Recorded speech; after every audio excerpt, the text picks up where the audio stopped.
आज के चैप्टर हम शुरू करने वाले हैं, इसका नाम है इल्यूमिनेशन। हमारा चैप्टर है इल्यूमिनेशन, हिंदी में कहते हैं प्रदीप्ति।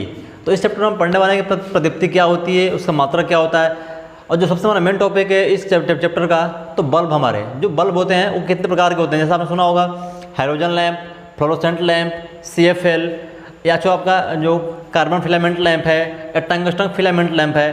तो जितने प्रकार के हमारे लैंप हैं, LED है, CFL है, उसके बारे में हम इस चैप्टर में पढ़ने वाले हैं। और किसकी क्षमता कितनी होती है, कितने घंटे तक वो काम कर सकता है, और उसमें किस किस प्रकार के मेटल और गैसेस मिली होती हैं, उसके बारे में हम यहाँ पे पढ़ने वाले हैं। और किस प्रकार के लैंप का जो कलर होता है वो किस प्रकार का होता है और कहाँ हम उसका प्रयोग करते हैं, वो सारी चीज़ें डिटेल से हम इस चैप्टर में पढ़ने वाले हैं। इल्यूमिनेशन, जिसका हिंदी में अनुवाद है प्रदीप्ति। ठीक है, तो शुरू करते हैं चैप्टर को। तो जो पहला पॉइंट है वो हमारा है प्रकाश, लाइट। तो लाइट क्या है, प्रकाश क्या है? तो प्रकाश हमारी एक प्रकार की ऊर्जा है, प्रकाश हमारी एक प्रकार की एनर्जी है जो हमें किसी भी वस्तु को देखने में सहायता करती है या वस्तु का बोध कराती है। अब वो कैसे? जब हमारी जो प्रकाश है किसी वस्तु पर पड़ती है तो वस्तु पर पड़ने के बाद क्या होती है, वो वापस परावर्तित होकर, रिफ्लेक्ट होकर हमारी आंखों पर पड़ती है, तो हमें क्या होगी, वो वस्तु दिखाई देती है। तो प्रकाश ऐसी ऊर्जा है जिसके माध्यम से हम किसी भी पदार्थ को, वस्तु को देखने का काम करते हैं। वो कैसे होता है, आप समझ गए कि जो उसकी प्रकाश है वो क्या होगी, हमारी जब आंखों से निकलेगी तो उस वस्तु पर टकराएगी, टकराने के बाद जब वहाँ से वापस आएगी, रिफ्लेक्ट होकर हमारी आंखों पर पड़ेगी, तो हमें उस वस्तु का बोध होगा, ज्ञात होगा, और उस वस्तु में क्या होगी, दिखाई देगी। ठीक है, अब बात करेंगे सूर्य का श्वेत प्रकाश। तो हम बात करेंगे सूर्य का जो प्रकाश होता है उसमें श्वेत प्रकाश होते हैं। श्वेत प्रकाश का मतलब ये हुआ उसमें 7 कलर होते हैं। कौन कौन से? पहले हम देख लेते हैं, उसका नाम वाइवग्योर से जानते हैं, विवग्योर नाम से उसको हम जानते हैं। विवग्योर का मतलब ये हुआ, वी का मतलब क्या हो गया, वायलेट यानी कि बैगनी। आई का मतलब इंडिगो, इंडिगो का मतलब आसमानी हिंदी में होता है। इसके बाद बी का मतलब ब्लू, ब्लू का मतलब नीला। इसके बाद जी यानी ग्रीन, इसका मतलब हरा। इसके बाद वाई यानी कि येलो यानी कि पीला। ओ यानी कि ऑरेंज, ठीक है, और रेड यानी कि आर। तो ये क्या है, ये सारे वर्ड मिलके विवग्योर वर्ड का निर्माण करते हैं। जो सूर्य की प्रकाश होती है उसमें 7 कलर मिले होते हैं, 7 रंगों को मिला के हम श्वेत प्रकाश का निर्माण करते हैं, ये उसको इंडिकेट करता है। तो इन्हीं 7 रंगों में से हमारे जो बल्ब में होंगे किसी न किसी कलर का मिक्सअप होगा या कोई ना कोई हमारी कलर प्रकाश देगी। तो ये हमारा क्या है, इसी कलर से हम पहचानेंगे। तो आगे चलते हैं। अब अगला हम बात करेंगे इल्यूमिनेशन, प्रदीप्ति होता क्या है। तो प्रदीप्ति क्या है? तो प्रदीप्ति कहने का मतलब यह है कि जब किसी प्रकाश स्रोत के इकाई क्षेत्रफल पर उसके लंबवत पड़ रहे प्रकाश की जो तीव्रता होती है उसी को हम बोलते हैं इल्यूमिनेशन, यानी कि प्रदीप्ति बोलते हैं। तो प्रदीप्ति क्या है कि जब किसी वस्तु के प्रकाश स्रोत से उसके इकाई क्षेत्रफल के लंबवत पड़ रहे प्रकाश की जो मात्रा होगी उसी को हम क्या बोलेंगे, इल्यूमिनेशन, प्रदीप्ति कहते हैं। तो ध्यान रखना, इसका मात्रक और फार्मूला कई बार एग्जाम में पूछा गया है। ठीक है, तो ध्यान देना, प्रदीप्ति हिंदी में और इल्यूमिनेशन इंग्लिश में कहते हैं। और इसका फार्मूला होता है E बराबर F/A, E बराबर F/A।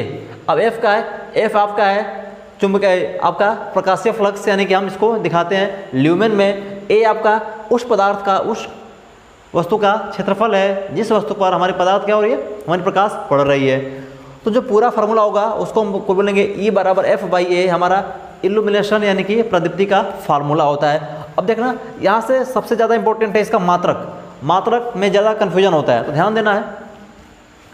E को हम बोलेंगे प्रदीप्ति यानी कि इल्यूमिनेशन, E को क्या बोलेंगे, प्रदीप्ति, इंग्लिश में इल्यूमिनेशन। और इसका जो मात्रक होता है लक्स होता है, इसका जो मात्रक होगा लक्स। ठीक है, तो पहला पॉइंट ये बन गया, प्रदीप्ति का मात्रक लक्स हो गया।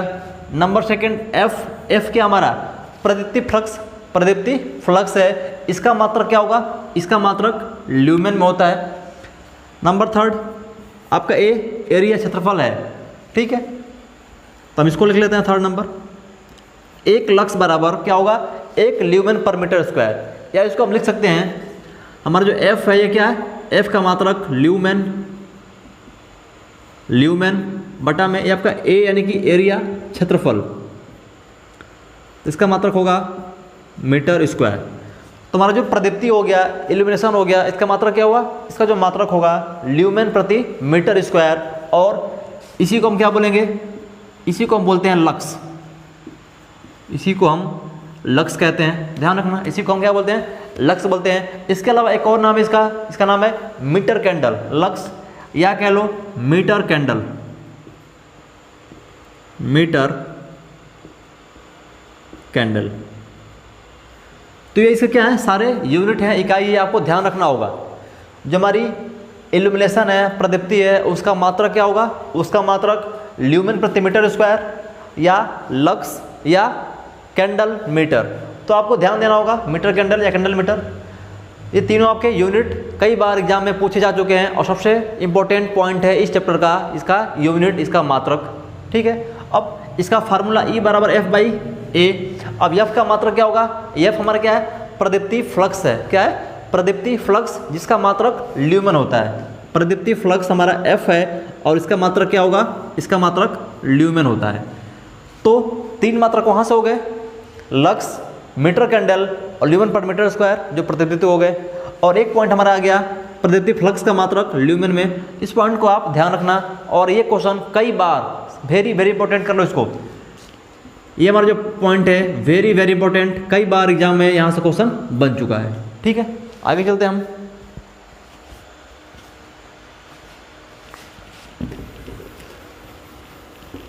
और जो जो पॉइंट मैं नोट करवा रहा हूँ बिल्कुल वही पॉइंट मैं नोट करवा रहा हूँ जो एग्जाम में पूछा गया है और जिसकी एग्जाम में आने की संभावनाएं हैं। तो उसको आप अपनी कॉपी पे पेन के द्वारा नोट करते रहिएगा, कोई पॉइंट मिस ना हो। अब बात करेंगे प्रदीप्ति फ्लक्स। तो प्रदीप्ति फ्लक्स क्या होती है, तो किसी प्रकाश स्रोत से, किसी भी प्रकाश सोर्स या स्रोत से उत्सर्जित प्रकाश किरणों की जो मात्रा होती है, प्रकाश किरणों का जो समूह होता है, उसी को हम क्या बोलेंगे, उसी को प्रदीप्ति फ्लक्स यानी कि ल्यूमिनस फ्लक्स, इल्यूमिनेशन फ्लक्स बोलते हैं। किसी प्रकाश सोर्स से, स्रोत से निकलने वाली प्रकाश किरणों का जो समूह होगा या जो टोटल प्रकाश होगा, उसी को हम क्या बोलेंगे, प्रदीप्ति बोलेंगे। इसको हम F या फाई से इंडिकेट करते हैं, F या फाई से इंडिकेट करते हैं। और इसका मात्रक क्या होगा, इसका मात्रक ल्यूमेन होता है। अभी आप पढ़े हो जस्ट इसके ऊपर ही कि प्रदीप्ति फ्लक्स का मात्रक क्या होगा, ल्यूमेन होता है।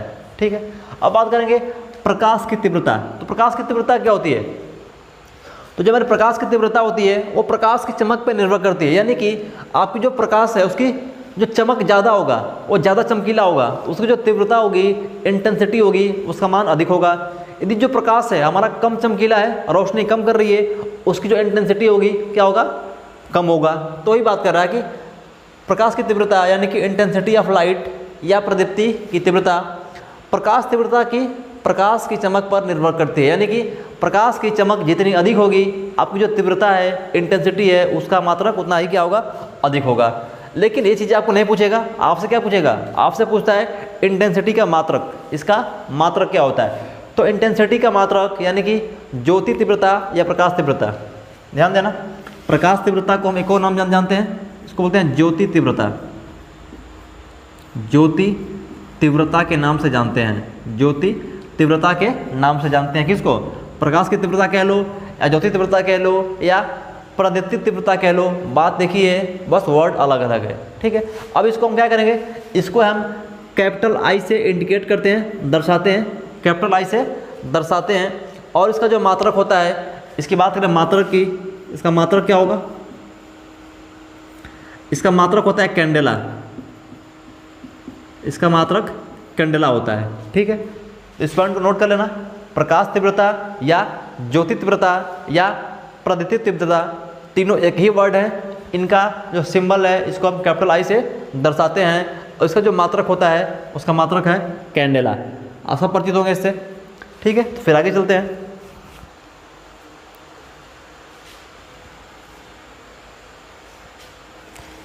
एक मिनट सर, बस एक मिनट। ठीक है, तो हमने क्या बताया कि इसको हम कैपिटल I से इंडिकेट करते हैं। क्या करते हैं, कैपिटल I से इंडिकेट करते हैं यानी कि दर्शाते हैं। इसका मात्रक क्या होगा, इसका मात्रक होता है कैंडेला। और कैंडेला के अलावा क्या हमारा, ल्यूमेन प्रति स्टेरेडियन। इसका एक और मात्रक ल्यूमेन प्रति स्टेरेडियन। तो एक कैंडल क्या होता है, एक कैंडल बराबर 1 ल्यूमेन प्रति स्टेरेडियन।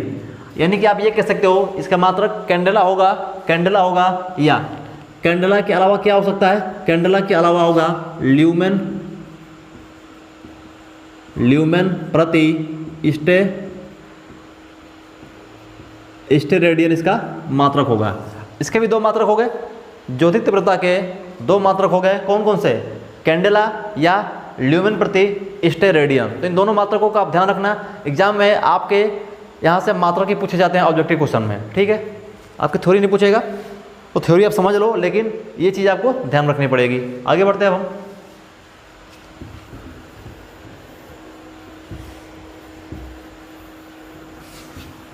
अब बात करेंगे कैंडल पावर। कैंडल शक्ति क्या होती है? तो प्रकाश की जो तीव्रता होती है उसकी शक्ति कितनी होती है, वो कितनी होती है, उसके बारे में हम बात करेंगे यहाँ पे। तो कैंडल पावर क्या होगा? Cp, यानी अभी आप पढ़े हो कि ल्यूमेन प्रति स्टेरेडियन। अभी आप पढ़े हो कि एक कैंडल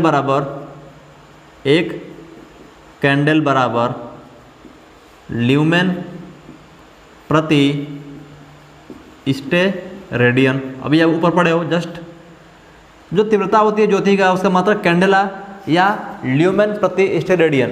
तो जब हमारा स्टेरेडियन क्या है? स्टेरेडियन हमारा सॉलिड एंगल ठोस कोण का मात्रक है। किसका? ठोस कोण का मात्रक हमारा स्टेरेडियन। ये क्या है? ठोस कोण, यानी कि सॉलिड एंगल का मात्रक क्या है? स्टेरेडियन, ठीक है। ये हमारा ल्यूमेन किसका मात्रक है? हमारा जो ल्यूमेन मात्रक है ज्योति फ्लक्स का, प्रदीप्ति फ्लक्स का, ये हमारा प्रदीप्ति फ्लक्स का मात्रक क्या? हमारा प्रदीप्ति फ्लक्स का मात्रक ल्यूमेन है, ठीक। अब बात करेंगे क्या होगा? कैंडल पावर क्या होगा? ल्यूमेन प्रति स्टेरेडियन। हमने क्या होता? Cp बराबर, यानी कि कैंडल बराबर क्या होता है? ल्यूमेन प्रति स्टेरेडियन। और जब क्या है? ठोस एंगल है, ठोस कोण का मात्रक स्टेरेडियन। तो यहाँ से जो हो जाएगा एक Cp बराबर ल्यूमेन बटा में 4 पाई। अब जब एक में 4 पाई से आप डिवाइड करोगे तो क्या होगा? उसकी जो वैल्यू आएगी तो कितना आएगा? एक Cp यानी कि एक कैंडल पावर बराबर क्या होगा? 0.0201 वाट होता है। जो कि हम बात करेंगे बल्ब की, तो बल्ब हमारी जो होती है या CFL है या आपका जो फ्लोरोसेंट लैंप है, सबकी जो रेटिंग होती है किस में होती है? वाट में होती है। उसकी रेटिंग वाट में होती है। तो इसलिए हम कह रहे हैं एक कैंडल पावर बराबर क्या होगा? 0.0201। इसको आप नोट कर लेना। इसके बाद ये क्या है? ल्यूमेन प्रति स्टेरेडियन, या इसी को बोलते हैं कैंडेला, इसी को हम कैंडेला, जो ज्योति तीव्रता का मात्रक है, ठीक है। तो आप ये वाला पॉइंट नोट कर लेना और ये वाला पॉइंट, ठीक है। अब बात करेंगे हम औसत क्षैतिज कैंडल शक्ति, यानी कि मीन हॉरिजॉन्टल कैंडल पावर। यानी कि क्षैतिज में जो हमारे बल्ब लगे हुए हैं, क्षैतिज में जो बल्ब लगे हुए हैं क्षैतिज तल पे, उनका जो औसत शक्ति क्या होगा? उनका औसत कैंडल पावर कितना होगा? तो वही बात कह रहा है कि किसी क्षैतिज तल में समस्त दिशाओं में कैंडल पावर का औसत मान ही हमारा औसत क्षैतिज कैंडल पावर कहलाता है। इसको हम MHCP से इंडिकेट करते हैं, यानी कि इसका शॉर्ट फॉर्म है, इसका छोटा रूप है क्या? MHCP। M का मतलब क्या हो गया? मीन। H का मतलब हॉरिजॉन्टल यानी कि क्षैतिज। मीन का मतलब माध्य, औसत। C candle, P power, candle power. तो क्या होगा? इसका जो फार्मूला होगा MHCP का ल्यूमेन फ्लक्स बटा में 4 पाई। ल्यूमेन फ्लक्स बटा में 4 पाई। और ल्यूमेन फ्लक्स हमारा क्या है? ज्योति फ्लक्स का मात्रक है। और हमारा 4 पाई के 4 पाई स्टेरेडियन यानी कि सॉलिड एंगल का मात्रक है, ठीक है। तो नोट कर लेना MHCP बराबर क्या होगा? ल्यूमेन फ्लक्स बटा में 4 पाई होगा। अब आगे बढ़ेंगे, इस पॉइंट को आप नोट कर लेना अपने कॉपी पे।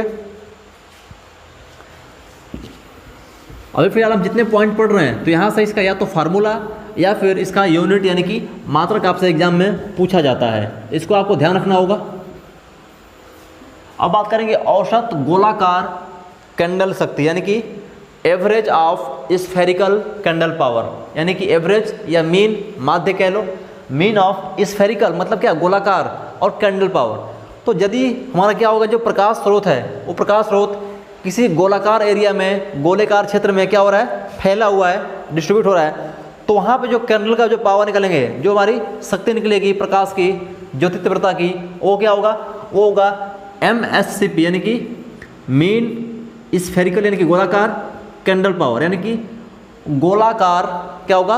गोलाकार कैंडल पावर का माध्य। तो ये क्या होगा? ये होगा संपूर्ण फ्लक्स बटा में 4 पाई।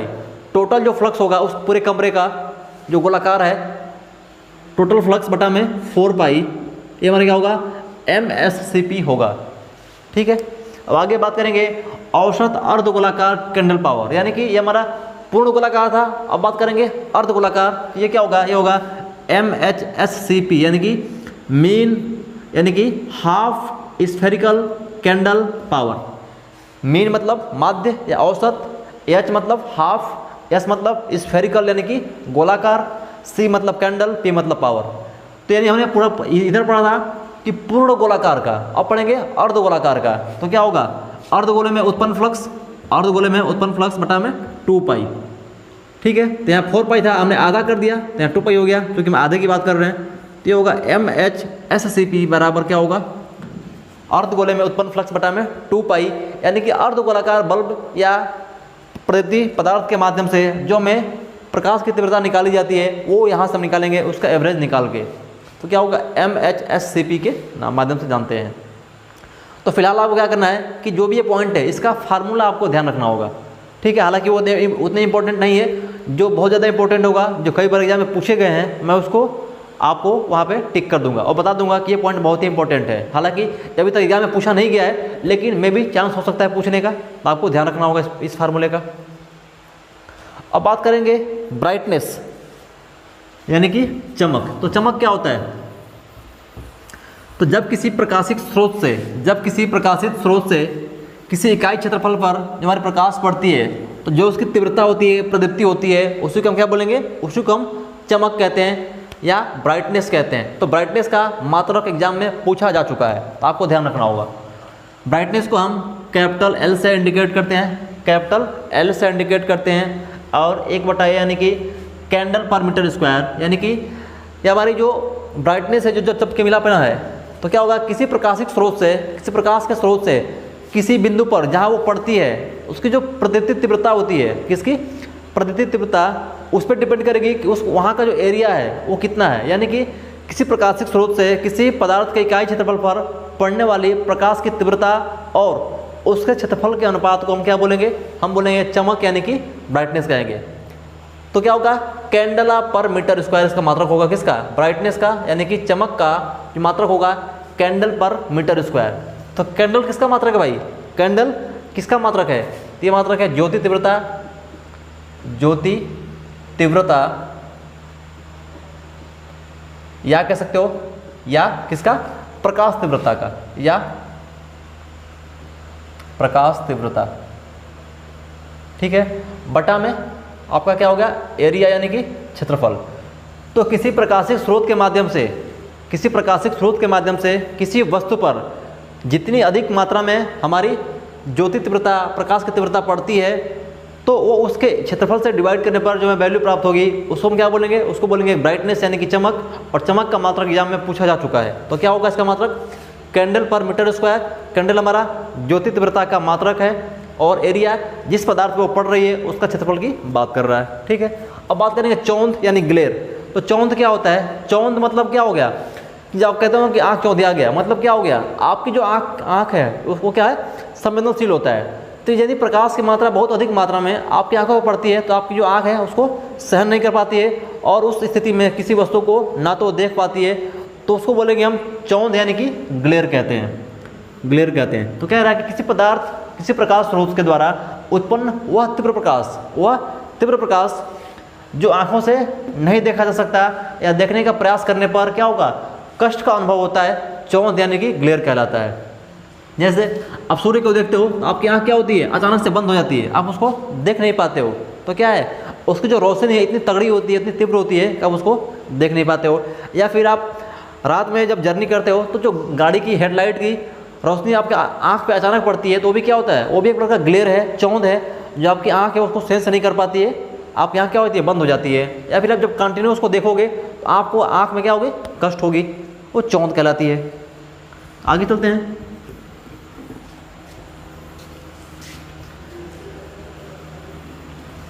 अब बात करेंगे प्रदीप्ति दक्षता। तो इसका भी मात्रक एग्जाम में पूछा जा चुका है। तो प्रदीप्ति दक्षता क्या होती है, दक्षता यानी कि हम बात करें किसी भी बल्ब की, किसी बल्ब की बात करें, सिंपल सी बात है, जब उसको हम पावर देंगे तो बल्ब की जो रेटिंग होती है किस में होती है, वाट में होती है, शक्ति उसकी वाट में होती है। जब हम किसी बल्ब को हम इनपुट देते हैं तो इनपुट देंगे वाट में, और आउटपुट क्या मिलेगा हमें, आउटपुट मिलेगा प्रकाश के तौर पे, प्रकाश के तौर पे। तो आउटपुट फ्लक्स यानी कि ल्यूमेन में बटा में इनपुट पावर शक्ति वाट में। तो वही कह रहा है कि किसी बल्ब के या किसी प्रकाशिक स्रोत के आउटपुट और इनपुट पावर के रेशियो को हम क्या बोलेंगे, हम बोलेंगे प्रदीप्ति दक्षता। और दक्षता जानते हो क्या होता है, दक्षता कभी भी निकालेंगे हम तो आउटपुट और इनपुट के रेशियो को ही हम दक्षता यानी कि एफिशिएंसी बोलते हैं। इसका मात्रक लिख लेना, प्रदीप्ति दक्षता का जो मात्रक होता है क्या होगा, ऊपर ल्यूमेन बटा में वाट यानी कि ल्यूमेन प्रति वाट, क्या होगा, ल्यूमेन प्रति वाट होता है। तो लिख लेना प्रदीप्ति दक्षता का मात्रक क्या होगा, ल्यूमेन प्रति वाट होता है। और ये हमारा इम्पोर्टेंट है, इसको आपको ध्यान रखना होगा, ये एग्जाम में पूछा जा चुका है। ठीक है, यानी कि जब हम किसी बल्ब को इनपुट देते हैं, एनर्जी देते हैं, तो किस में देते हैं, वाट में, क्योंकि बल्ब की रेटिंग क्या होती है हमारी, वाट में होती है।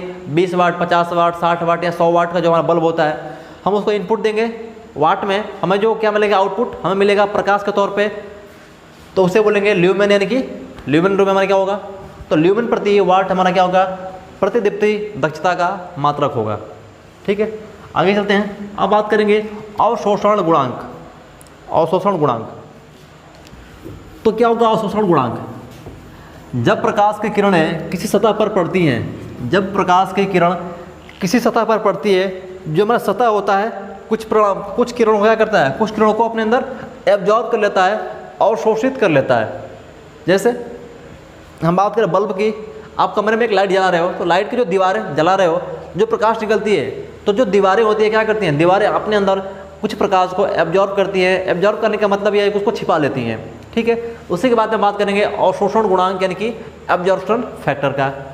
तो क्या होगा, अवशोषित प्रकाश बटा में आपतित प्रकाश, यानी कि हमने जब लाइट ऑन किया, लाइट हमने ऑन किया, तो हमने क्या किया, प्रकाश को आपतित किया, प्रकाश को डाला वहाँ पे, किस पे, दीवारों पे, और प्रकाश अवशोषित हो गया दीवार के माध्यम से या किसी भी वस्तु के माध्यम से। तो क्या होगा, वह होगा अवशोषित प्रकाश बटा में आपतित प्रकाश का जो रेशियो होगा, उसी को हम क्या बोलेंगे, उसी को बोलेंगे हम अवशोषण गुणांक। यानी कि शोषित प्रकाश बटा में आपतित प्रकाश का जो रेशियो होगा, उसको हम बोलेंगे अवशोषण गुणांक बोल देंगे।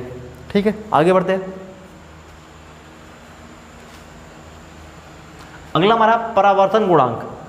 आप जब पढ़े होगे प्रकाश, लाइट, तो वहाँ भी क्या होगा, परावर्तन होता है ना, अपवर्तन, परावर्तन, आपतन। तो परावर्तन क्या होता है, जब हम किसी वस्तु पर लाइट को, प्रकाश को डालते हैं, तो क्या करता है, वह कुछ पदार्थों को अपने अंदर एब्जॉर्ब यानी कि सोख लेता है, और कुछ प्रकाशों को क्या करता है, परावर्तित यानी कि वापस भेज देता है जहाँ से वो आई थी। तो वही बात कह रहा है कि परावर्तित प्रकाश बटा में आपतित प्रकाश, हमने कितना प्रकाश आपतित किया है यानी कि उस पर डाला हुआ है, और वो कितना को रिफ्लेक्ट यानी कि वापस भेज रहा है। जैसे हमारी आँख पे जो प्रकाश पड़ती है, तो क्या हो रही है, हमारी जो आँख पे प्रकाश पड़ती है उसको बोलते हैं आपतित प्रकाश। हमारी आँख क्या करती है, हमारी जो आँख है उस प्रकाश को वापस भेज देती है, रिफ्लेक्ट कर देती है जहाँ से प्रकाश आई होती है, वो हमारी होगी परावर्तित। तो परावर्तित प्रकाश और आपतित प्रकाश का जो रेशियो होगा, उसको बोलेंगे हम परावर्तन गुणांक कहते हैं। अब बात करेंगे पारेषण यानी कि ट्रांसमिशन फैक्टर। तो पारेषण क्या होता है, जब किसी पारदर्शी माध्यम से हम प्रकाश स्रोत को क्या करेंगे, आपतित करते हैं, प्रकाश को डालते हैं, तो क्या होगा, वो प्रकाश को कितनी दूर तक ट्रांसमिट करता है, फैलाता है, भेजता है, उसका जो रेशियो होगा उसको बोलेंगे हम पारेषित फैक्टर यानी कि पारेषण गुणांक। यानी हमने किसी वस्तु पर प्रकाश को डाला, अब वो वस्तु प्रकाश को कितने दूर तक फैलाती है, उसको बोलेंगे हम पारेषित यानी ट्रांसमिट करना बटा में आपतित प्रकाश। ठीक है, आगे चलते हैं। ये तो बस आपका जो थ्योरी है, बस आपको समझना है केवल, बाकी जो एग्ज़ाम आप फ्यूट से जो इम्पोर्टेंट पॉइंट है जो एग्ज़ाम में पूछे जाते हैं, उसको हम अंडरलाइन करेंगे, आप उसको कॉपी में नोट करते चलना। अब बात करेंगे स्पेस हाइट रेशियो, यानी कि जो हमारी इल्यूमिनेशन है उसको फैक्टर के क्या क्या कारक हो सकते हैं। तो पहला स्पेस हाइट रेशियो, उपयोगिता गुणांक और अवपात गुणांक। ठीक है, तो पहले बात करेंगे स्पेस हाइट रेशियो का क्या होता है। जैसे हम एक बात करें सिंपल कमरे की, तो एक कमरे में क्या होगा, कमरे में हमारी क्या होगी, कुछ ना कुछ कमरे की हाइट होगी, और हम जब कमरे पे बल्ब लगाते हैं, तो कमरा अगर हमारा बड़ा है उसमें 2 बल्ब या 3 बल्ब लगाते हैं, कमरा हमारा छोटा है तो उसमें 1 बल्ब या 2 बल्ब लगा लेते हैं, सिंपल सी बात है। तो कह रहा है कि स्पेस हाइट रेशियो, यानी कि हमारे कमरे में 2 बल्ब लगे हुए हैं, हमारे कमरे में 2 बल्ब लगा रखे हैं, कौन कौन से, सपोज दैट यहाँ देखना, यहाँ देखना, हमारा ये कमरा है, एक हमारा कमरा है और ये हमारा क्या है, ये हमारा दरवाज़ा है, ठीक है। तो ये हमारा क्या कमरे का ये फर्श है, छत है। हमने क्या किया, हमने एक बल्ब यहाँ पे लगा रखा है, हमने एक बल्ब यहाँ पे लगा रखा है और हमने एक बल्ब क्या किया है, यहाँ पे लगा रखा है, ठीक। तो कह रहा है कि क्षैतिज में यानी कि हॉरिजॉन्टल में दो बल्बों के जो बीच की दूरी होती है, इन दोनों बल्ब क्या है हमारे हॉरिजॉन्टल लगे हुए हैं ना, क्षैतिज रूप में लगे हुए हैं, इस प्रकार क्षैतिज दीवार पे। तो इन दोनों बल्बों के जो बीच की दूरी होगी क्षैतिज दूरी, कौन सी, क्षैतिज यानी कि हॉरिजॉन्टल डिस्टेंस, ये हमारी हो गई स्थान। अब बात करेंगे ऊंचाई की। तो ये जो बल्ब है हमारे फर्श से, इस फर्श से यानी कि ज़मीन से कितनी हाइट पे है, कितनी ऊंचाई पे है, यानी कि इसी को बोलेंगे, ये हो गया स्पेस, इसको बोलेंगे स्पेस, यानी कि इन दोनों बल्ब के बीच में कितना स्पेस है और ये बल्ब का जो ऊंचाई है फर्श से कितनी हाइट है, इसको बोलेंगे तो स्पेस और हाइट रेशियो बोलेंगे इसको। ये हमारा क्या है, हाइट है, ऊंचाई है, इसी को बोलेंगे स्पेस हाइट। तो किसी कमरे में हमें जब प्रॉपर और अच्छी प्रकाश देनी है, अच्छा उजाला चाहिए, तो उसके लिए हमें उस कमरे का स्पेस और हाइट दोनों का रेशियो मेंटेन करना होगा। यानी कि हमारी जो बल्ब है उसकी ऊंचाई ज़मीन से ज़्यादा ऊंची नहीं होनी चाहिए। ऐसा नहीं कि बहुत हमने क्या किया, प्रकाश को, बल्ब को बहुत हाइट पर लगा दिया, तो क्या होगी, उतनी प्रकाश हमारी फर्श पे या हमारी वर्किंग प्लेन पे नहीं आ पाएगी, ठीक है। और बात करें किसकी, इन दोनों बल्बों के बीच की दूरी, यानी कि आपका कमरा बहुत बड़ा है और आपके बीच की स्पेस क्या है, स्पेस ज़्यादा हो गया, तब भी क्या होगा, आपकी वर्किंग प्लेन पे यानी कि जहाँ आपको काम करना है वहाँ पे सही से लाइट नहीं आ पाएगी। इसलिए हमें क्या करना पड़ेगा कि अच्छे प्रकाश के लिए उसके लाइट स्थान और ऊंचाई यानी कि स्पेस और हाइट का जो रेशियो होगा उसको हमें मेंटेन करना पड़ता है, तभी हमें क्या होगी, उचित मान का प्रकाश हमारे वर्किंग प्लेन पे मिल पाएगा। अब बात कर लेंगे हम उपयोगिता गुणांक का। क्या होगा उपयोगिता गुणांक,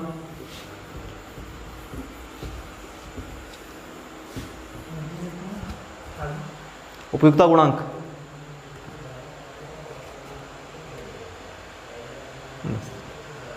तो उपयोगिता गुणांक क्या होता है कि जब हम बल्ब को या किसी भी प्रकाश चीज़ को हम ऑन करते हैं तो क्या होगा, वहाँ से प्रकाश निकलेगी जो प्रकाश देती है। तो क्या होगा उपयोगिता गुणांक, यानी कि उत्पन्न किया गया प्रकाश, हमने जब स्विच को ऑन किया, हमने स्विच को ऑन किया तो बल्ब क्या करेगा, बल्ब हमारा प्रकाशित होगा, प्रकाश को उत्पन्न करेगा।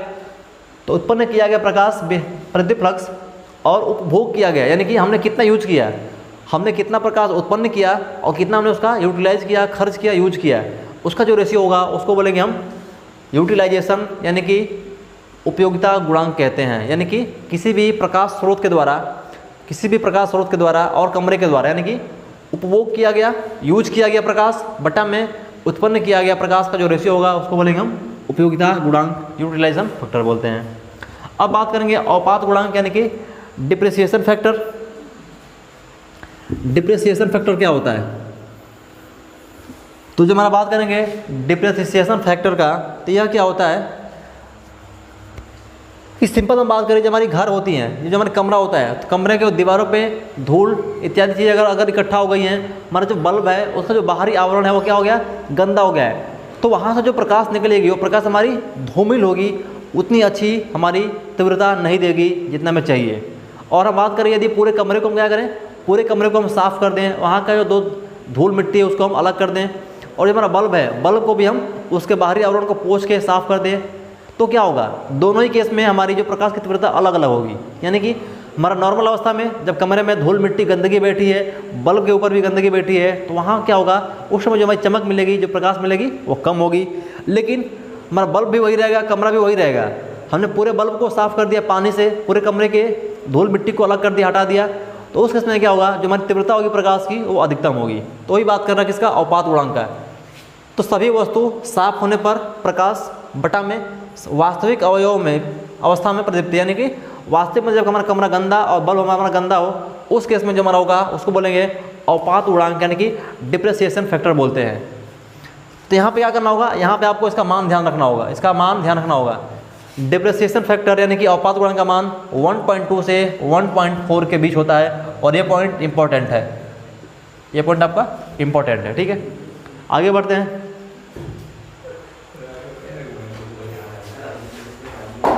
अगला हमारा प्रदीप्ति के नियम। तो प्रदीप्ति के दो रूल है, एक है हमारा व्युत्क्रम वर्ग का नियम और दूसरा लैम्बर्ट-कोज्जिया का नियम। ये जो रूल है हमारा ये भी इम्पोर्टेंट है, ये भी हमारा इम्पोर्टेंट है, नोट कर लेना। पहले हम बात करेंगे व्युत्क्रम वर्ग का नियम। व्युत्क्रम वर्ग कहने का मतलब ये है कि किसी प्रकाश स्रोत से किसी प्रकाशित तल के बीच की जो दूरी होगी, तो प्रकाश की जो तीव्रता होगी हमारी ई, उस वस्तु से प्रकाश स्रोत के बीच की दूरी के वर्ग के व्युत्क्रमानुपाती होगी। ठीक है, तो डायग्राम देख लेते हैं।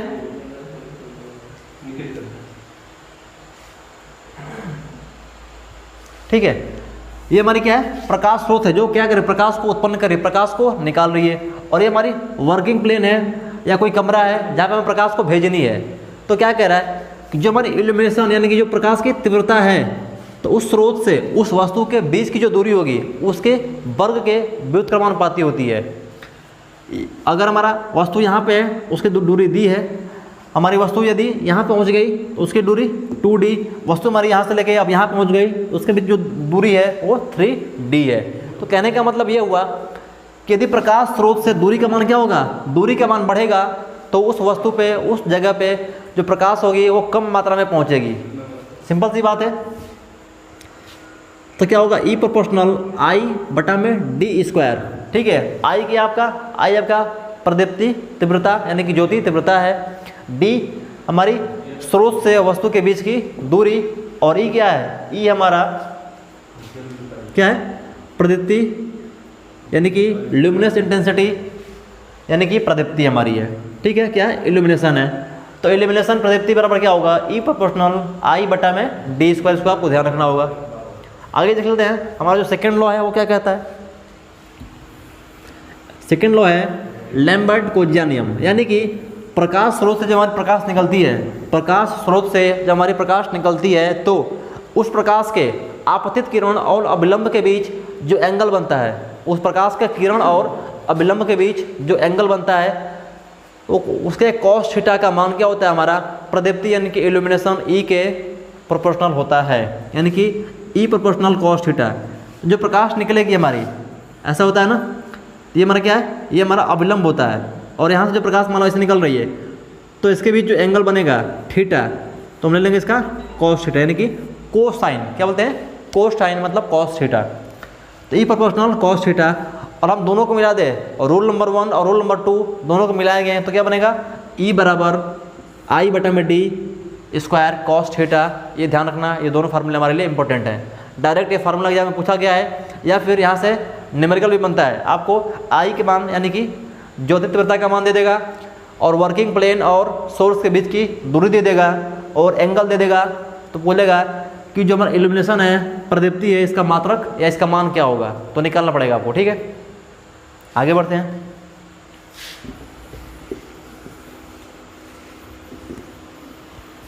अब बात करेंगे प्रदीप्ति व्यवस्था के प्रकार।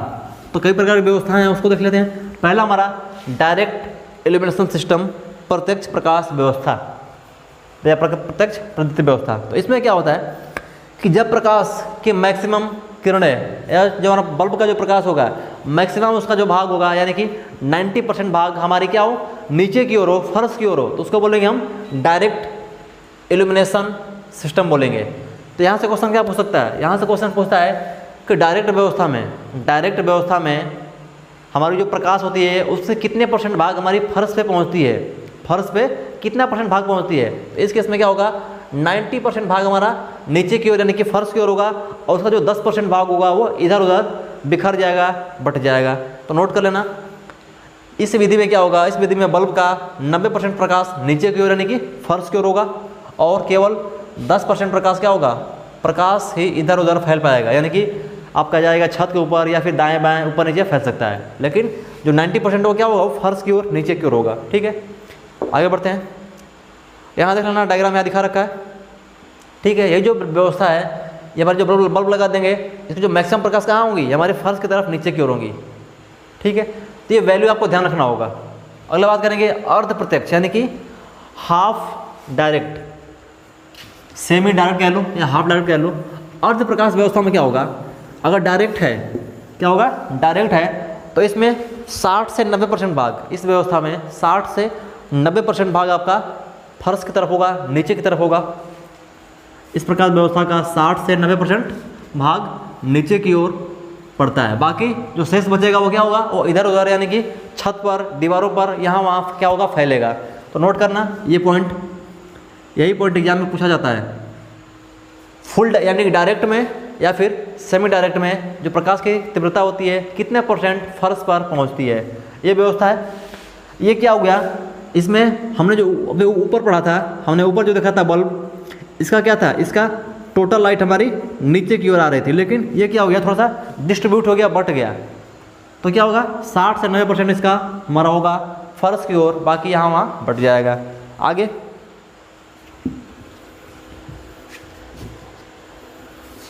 अगला हमारा अप्रत्यक्ष। अब हम पढ़ेंगे अप्रत्यक्ष। अभी जो ऊपर पढ़े हम वो प्रत्यक्ष यानी कि डायरेक्ट था, अब पढ़ेंगे इनडायरेक्ट। तो इनडायरेक्ट व्यवस्था में क्या होता है कि इस व्यवस्था में प्रकाश का क्या होगा, 90% भाग, 90% भाग क्या होगा हमारा होगा छत की ओर, यानी कि छत के फर्श की ओर होगा, ऊपर की ओर होगा।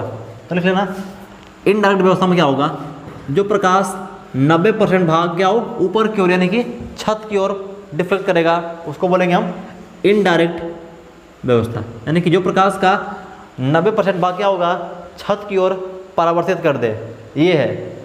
इसका जो मैक्सिमम भाग क्या है, 90% कहाँ जा रहा है, छत की ओर, यानी कि जो छत का फर्श है उस पर जाएगा।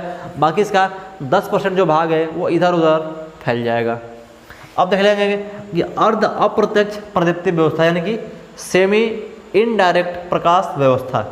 तो इस व्यवस्था में क्या होगा, इस व्यवस्था में क्या होगा, सेमी वाले में, कि यहाँ हमारा इस प्रकाश का 60 से 90% भाग, 60 से 90% भाग कहाँ जाएगा, ये जाएगा छत के फर्श की ओर। बाकी जो बचेगा हमारा कहाँ जाएगा, वो इधर फैल जाएगा। तो क्या होगा, इस प्रकाश का क्या होगा, 60 से क्या होगा 90% भाग छत की ओर पहुँचता है, किसमें, सेमी इनडायरेक्ट प्रकाश व्यवस्था में। ठीक है, इस पॉइंट को हम नोट कर लेना।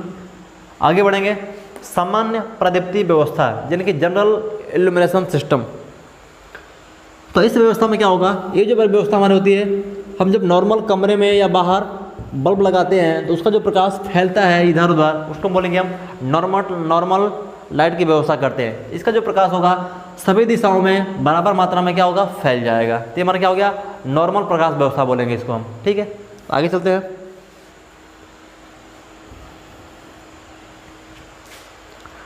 अब बात करेंगे हम लैंपों के प्रकार। तो हमारे लैंप हैं कई प्रकार के होते हैं, ठीक है, तो सबको हम एक एक करके पढ़ेंगे। पहले देखेंगे कि लैंप हमारे कितने प्रकार के हैं और किनको कितने भागों में डिवाइड किया गया है। तो ये हमारा पहला है इनकैंडिसेंट लैंप। क्या है हमारा, इनकैंडिसेंट लैंप। ठीक है, इनकैंडिसेंट लैंप कहने का मतलब ये है कि ये जो लैंप होगा हमारा, ये अधिक मात्रा में ऊष्मा उत्पन्न करता है। इसके दो भाग हैं, एक हो गया कार्बन फिलामेंट लैंप, इसका एक भाग कार्बन फिलामेंट, और जो हमारा दूसरा भाग हो गया ये हो गया धात्विक फिलामेंट। ठीक है, अब धात्विक फिलामेंट के भी दो भाग हो गए, एक निर्वात यानी कि वैक्यूम फिलामेंट लैंप, एक हो गया गैस फिलामेंट लैंप हो गया। हमारा नंबर सेकंड हो गया डिस्चार्ज यानी कि गैस डिस्चार्ज लैंप। तो ये दो प्रकार के होते हैं, एक होता है हमारा मरकरी वेपर लैंप और एक होगा सोडियम वेपर लैंप। अब सोडियम वेपर लैंप के दो प्रकार हैं, एक हो गया हाई प्रेशर और एक हो गया low pressure mercury vapour lamp. तीसरा हमारा होगा neon sign lamp. Neon sign lamp, इसको हम कोल्ड कैथोड लैंप के नाम से भी जानते हैं। फोर्थ हो गया हमारा कार्बन आर्क लैंप। ठीक है, और जो हमारा फिफ्थ हो गया वो कौन सा हो गया, वो अन्य इंपॉर्टेंट लैंप यानी कि अन्य महत्वपूर्ण लैंप। इसमें कौन कौन से हैं, इसमें हमारा हो गया हाइड्रोजन लैंप, इसके बाद CFL हो गया, इसके बाद सोलर लैंप और LED। तो सभी लैंपों को हम एक एक करके पढ़ेंगे। ठीक है, तो पहले शुरू करते हैं नंबर 1 से, यानी कि इनकैंडिसेंट लैंप। अब यहाँ से चीज़ें समझने वाली हैं और पॉइंट को नोट करने वाली हैं। अपने कॉपी और पेन को तैयार रखें क्योंकि यहीं से एग्जाम में क्वेश्चन बनता है। पहला हमारा इनकैंडिसेंट लैंप। तो इनकैंडिसेंट लैंप पहले तो समझो कि बोलते किसको है, जब किसी लैंप में हम विद्युत धारा प्रवाहित करते हैं तो उसका क्या हो, उस लैंप का अधिक भाग क्या हो, ऊष्मा क्षय में व्यय हो जाए, नष्ट हो जाए, और प्रकाश की मात्रा में कम हो, तो उसको बोलेंगे हम इनकैंडिसेंट लैंप बोलते हैं।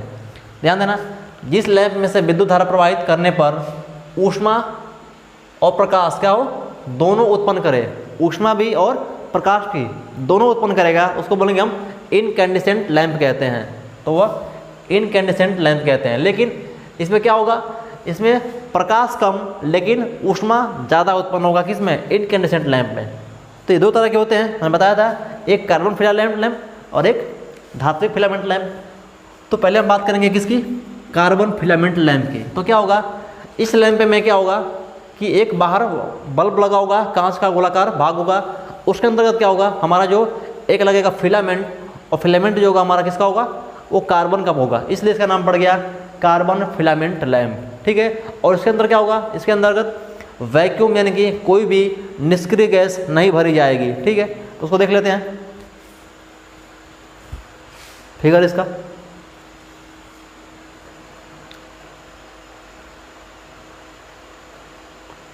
बस ठीक है, ये हमारा क्या है, ये हमारा जो डायग्राम है वो किसका है, कार्बन फिलामेंट लैंप का है, जो इनकैंडिसेंट लैंप का प्रकार है।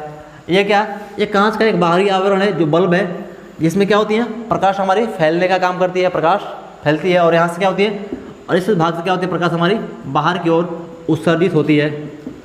ठीक है, ये जो भाग है ये कार्बन का फिलामेंट लैंप है, इसलिए इसका नाम पड़ गया कार्बन फिलामेंट लैंप। ठीक है, ये भाग क्या है, स्तंभ है, क्या है, स्तंभ है, और इसी पर क्या होती है, हमारी फिलामेंट ऐड होती है, जुड़ी होती है, जब फिलामेंट को सहारा देने का काम करता है। ठीक है, बाकी ये दोनों पॉइंट क्या हैं, ये दोनों पॉइंट हमारे बल्ब के करेक्शन करने के लिए हैं, जो एक फेज और एक न्यूट्रल को जोड़ने का काम करती है। हमारा एक इसमें क्या होगा, एक हमारा फेज और एक हमारा इसमें न्यूट्रल होगा। बाकी ये जो कैप होती है किसकी बनी होती है, ये कैप हमारी पीतल की बनी होती है। ठीक है, अब वर्किंग क्या होता है इसमें देख लेते हैं। जब हम इस फिलामेंट लैंप के दोनों सप्लाई को, यानी कि इसको फेज और इसको न्यूट्रल देते हैं, तो क्या होगा, इसमें हमारी जो ये कार्बन फिलामेंट लैंप है, चूँकि इसका प्रतिरोध क्या होगा, अधिक होता है। जब प्रतिरोध अधिक होगा तो क्या होगा, इसमें जब धारा प्रवाहित होगी, तो धारा प्रवाहित होने के साथ साथ क्या होगा, इसका फिलामेंट हीट होगा, गर्म होगा। जब गर्म होगा तो क्या होगा, यह ऊष्मा एवं प्रकाश दोनों को उत्पन्न करेगा, इसलिए इसका नाम पड़ गया इनकैंडिसेंट लैंप। ठीक है, तो ये हमारा क्या हो गया। अब बात करेंगे कि इसका लाइफ टाइम कितना होता है। ठीक है, इसकी रेटिंग कितनी होती है और ये कितने अधिक टेम्परेचर को सहन कर सकता है, वो आगे देख लेते हैं हम।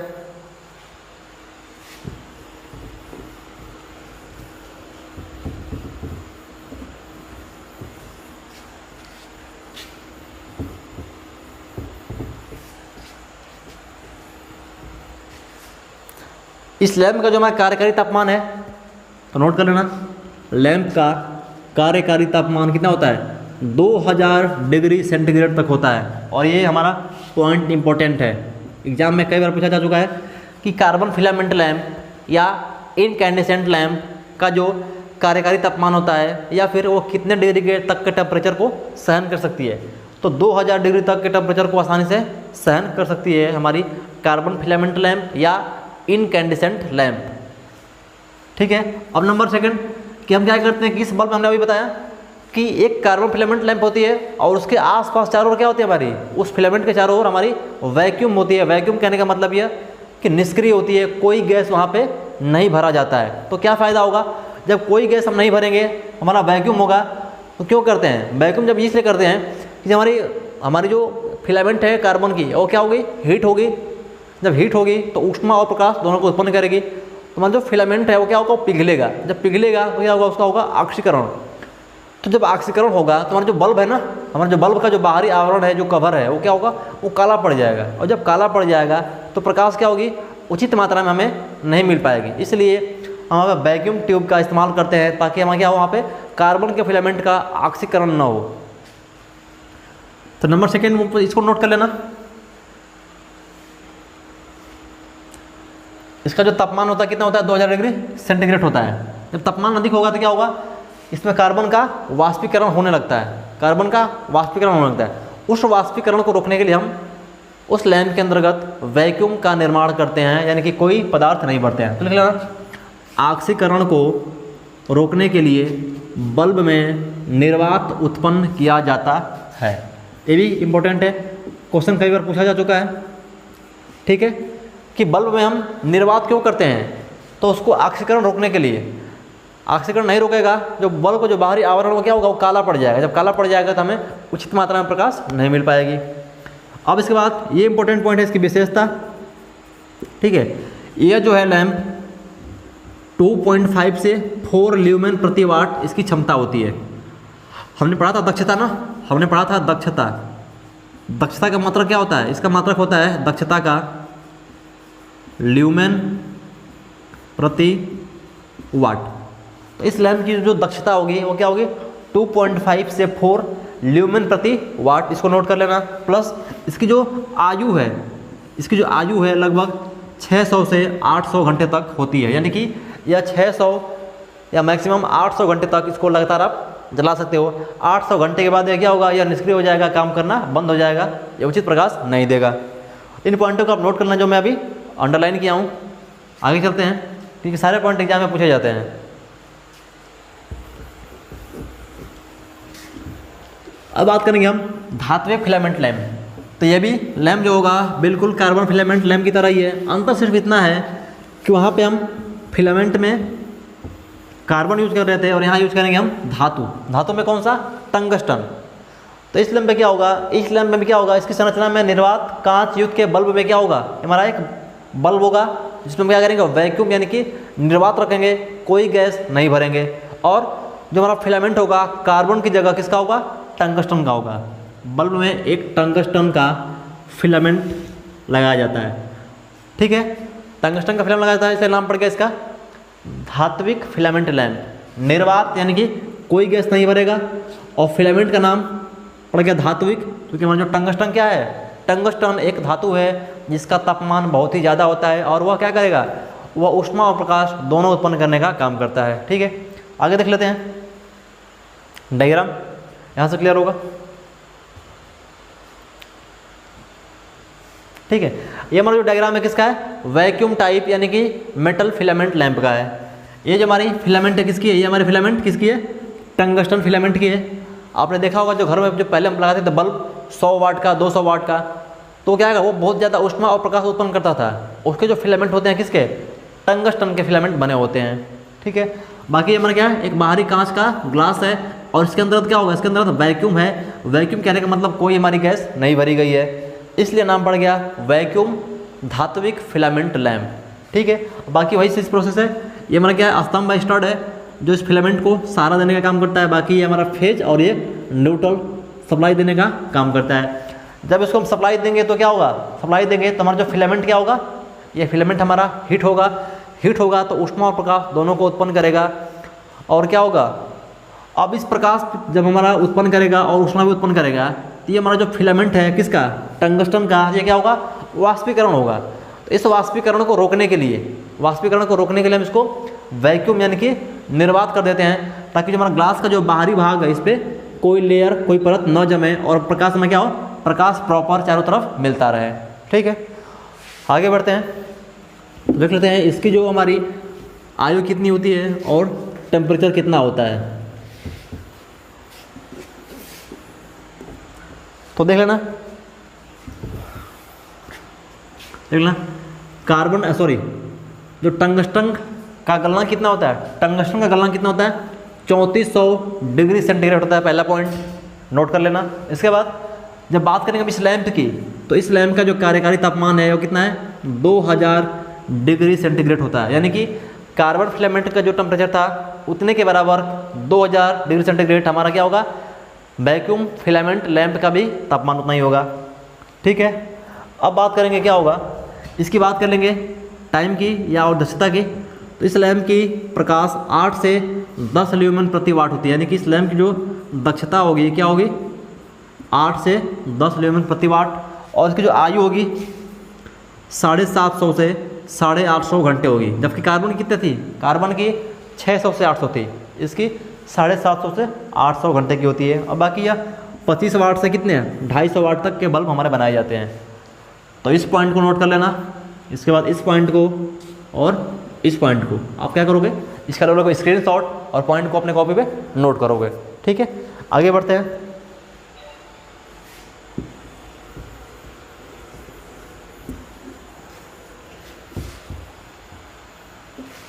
अगला हमारा है गैस धात्विक फिलामेंट लैंप। तो क्या होगा, इसमें सब कुछ वही रहेगा, फिलामेंट तो आपका होगा टंगस्टन का होगा, ठीक है, जो धातु है। और बाकी आगा क्या होगा, इस बल्ब में क्या करेंगे हम वैक्यूम की जगह पे क्या करेंगे, एक गैस भर देंगे। अब गैस हमारा किसका होगा, गैस हमारा आर्गन, नियॉन, ठीक है, क्लोरीन, इस प्रकार के जो क्या होंगे गैसेस में भर देंगे। इसको बोलेंगे गैस धात्विक फिलामेंट लैंप। यानी कि इस केस में क्या होगा, इस लैंप में हम क्या करेंगे कि वैक्यूम की जगह पे हम क्या करेंगे, गैस भर देंगे, तो नाम पड़ जाएगा हमारा क्या, गैस धात्विक फिलामेंट लैंप, ठीक है। अब यहाँ पे आप क्या करोगे, निष्क्रिय गैस है जैसे इनर्ट गैस, मतलब क्या, आर्गन हो गया, नियॉन हो गया, हीलियम हो गया, और साथ में आप क्या कर सकते हो, साथ में नाइट्रोजन भर सकते हो। साथ में हम नाइट्रोजन गैस का निर्माण करके डाल देंगे इसमें, तो नाम पड़ जाएगा गैस और धात्विक, यानी कि हमारा जो फिलामेंट है किसका है, टंगस्टन का है, धातु का है, और फिलामेंट लैंप पड़ गया, ठीक है। अब यहाँ से बात आती है कि इसकी जो कार्यकारी तापमान होता है, तो लिख लेना, इस लैंप का कार्यकारी तापमान कितना होगा, 2500 डिग्री सेंटीग्रेड, 2500 डिग्री सेंटीग्रेड से 2700 डिग्री सेंटीग्रेड तक होता है।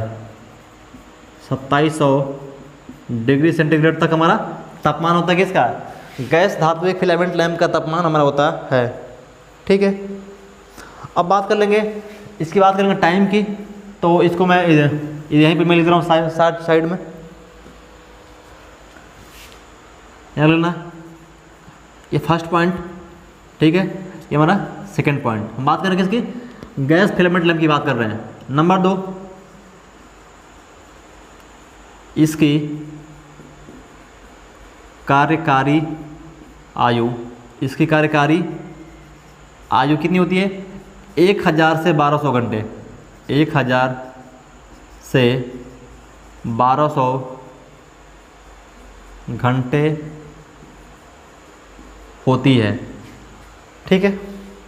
तो इन दोनों पॉइंटों को आप नोट डाउन कर लेना कि इस लैंप का जो तापमान होगा कितना, 2500 यानी कि 2500 से लेके 2700 यानी कि 2700 डिग्री सेंटीग्रेड तक होता है, पहला पॉइंट। नंबर सेकंड, जो इसकी आयु होती है या 1000 से 1200 घंटे तक ये कंटिन्यू काम कर सकता है। तो दोनों पॉइंटों को नोट करना है, ठीक है। अब चलेंगे हम आगे की ओर। अगला हमारा लैंप है गैस डिस्चार्ज लैंप।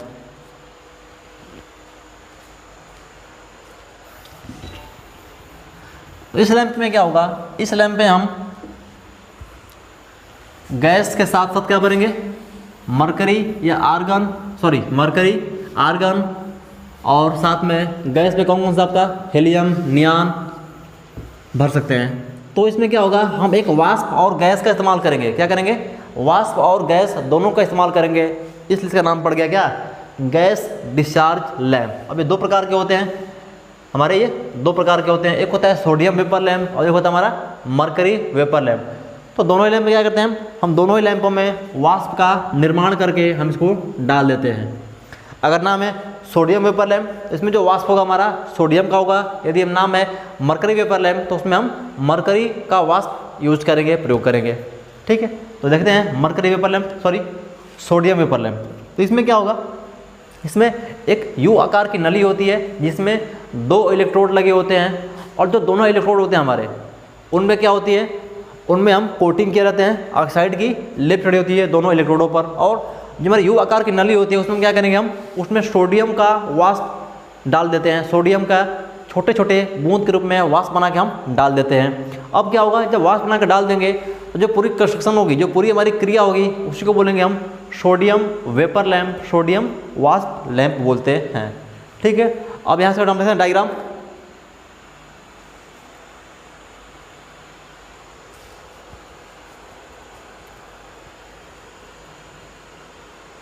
ये हमारा डायग्राम है किसका, सोडियम वेपर लैंप का है, ठीक है।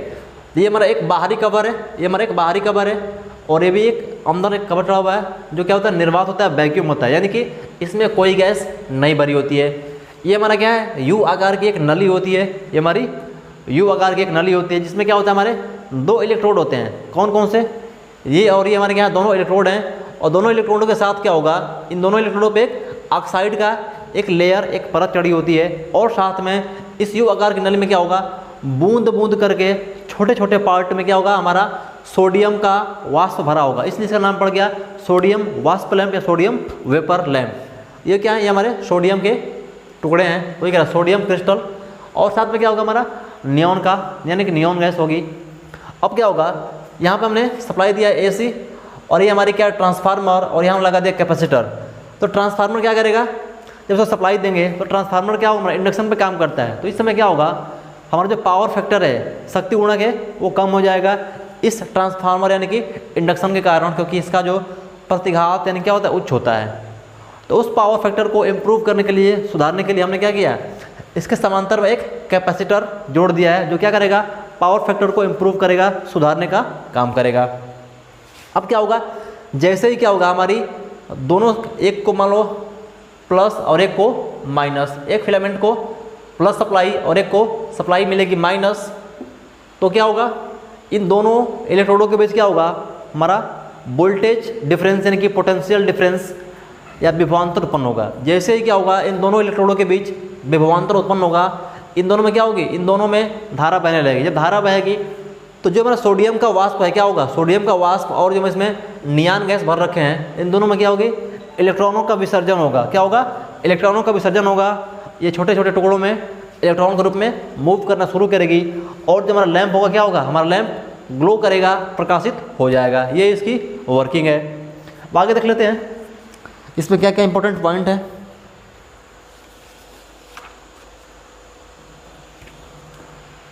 थोड़ा सा सर ऊपर कीजिएगा, अभी थोड़ा सा स्पेस चाहिए कुछ लिखने के लिए, बस ठीक है, यहाँ पे मैं कुछ लिख देता हूँ। तो कुछ इंपॉर्टेंट पॉइंट है इस लैंप से रिलेटेड, जो एग्जाम में कई बार पूछे जा चुके हैं, तो उसको नोट कर लेना। नंबर फर्स्ट पॉइंट है, देख लेना,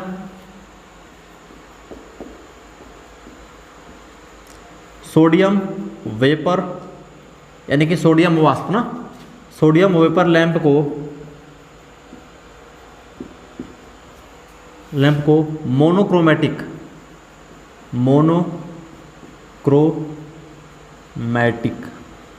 मोनोक्रोमैटिक इसका हिंदी क्या होता है, एक वर्णीय एक वर्णीय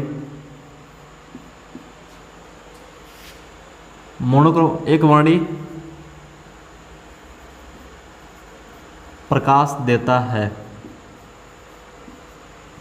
जो हमारा सोडियम लैंप है, इसको हम मोनोक्रोमैटिक लैंप भी कहते हैं। क्यों? क्योंकि एक वर्णीय यानी कि हम हर एक स्थिति में क्या करेगा, सभी दिशाओं में सभी समय पे क्या करेगा, एक वर्णीय यानी कि एक समान प्रकाश उत्पन्न करता है, एक समान प्रकाश उत्पन्न करता है। इसका नाम पड़ गया मोनोक्रोमैटिक यानी कि एक वर्णीय प्रकाश।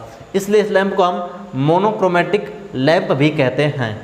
कभी कभी पूछ लेता है एग्जामिनर, ऑप्शन दे देगा चार्ट हो और पूछेगा निम्न में से किस लैंप को मोनोक्रोमैटिक लैंप कहते हैं या एक वर्णीय लैंप कहते हैं। तो किसको, सोडियम वेपर लैंप को हम मोनोक्रोमैटिक लैंप या एक वर्णीय लैंप कहते हैं।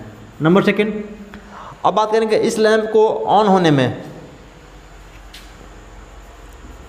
इस लैंप को ऑन होने में या प्रकाशित होने में, ऑन होने या प्रकाशित होने में 10 से 15 मिनट, 10 से 15 मिनट का समय लगता है। ये भी क्वेश्चन कई बार पूछा गया है कि किस लैंप में, या ये पूछ सकता है कि सोडियम वेपर लैंप को ऑन होने में या प्रकाशित होने में कितना समय लगता है, 10 से 15 मिनट लगता है। जो अन्य लैंपों की अपेक्षा क्या होगी, सबसे अधिक होगी। तो क्वेश्चन कैसे पूछ सकता है, या तो डायरेक्ट ये पूछ लेगा या फिर पूछ लेगा कि किस लैंप में या किस लैंप को प्रकाशित होने में, ऑन होने में सबसे अधिक समय लगता है। तो किस लैंप है हमारा, सोडियम वेपर लैंप या मोनोक्रोमैटिक लैंप को ऑन होने में सबसे अधिक समय लगता है, वो कितना, 10 से 15 मिनट का समय लगता है। नंबर थर्ड, अब बात करेंगे इसकी रेटिंग की। तो ये लैंप हमारे होते हैं 40, ये लैंप 40, 60, 85, ठीक है, 220 वाट तक, तो यहाँ 250 कर लो, यहाँ 250, ठीक है, 220 वाट तक बनाए जाते हैं, ठीक है। 3 पॉइंट हो गया। नंबर 4, अब बात करेंगे इसकी कार्यकारी टाइम की, घंटे की। ये लैंप 3500 घंटे, 3500 घंटे तक कार्य कर सकते हैं, कर सकते हैं। तो जितने पॉइंट मैंने अभी लिखवाया है 1, 2, 3 और 4, इन चारों पॉइंटों को आप अपने कॉपी पे नोट करना, ठीक है। अब हम चलेंगे आगे की ओर। ये सारे पॉइंट इंपॉर्टेंट है, यहीं से एग्जाम में क्वेश्चन बनता है।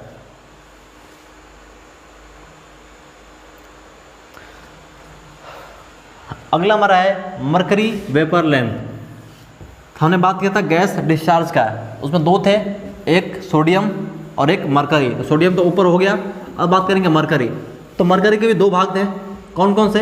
एक high pressure mercury vapour lamp और एक लो प्रेशर यानी कि निम्न दाब मरकरी लैंप। तो पहले हम बात करेंगे किसके लिए? हाई प्रेशर यानी कि उच्च दाब मरकरी लैंप की। तो इस लैंप में क्या होगा? इस लैंप में हाई प्रेशर पर, उच्च दाब पर क्या होता है? फिलामेंट और लैंप के अंतर्गत क्या होता है? वाष्प भरा होता है मरकरी का, और साथ में नियॉन गैस भी भरी होती है। अब इनमें कई प्रकार के होते हैं, ये मुख्यतः कई प्रकार के। एक हमारा MA लैंप, MA का मतलब क्या हो गया? मरकरी आर्गन, मरकरी आर्गन, ठीक है। MAT, MAT का मतलब क्या हो गया? मरकरी आर्गन और क्या? टंगस्टन,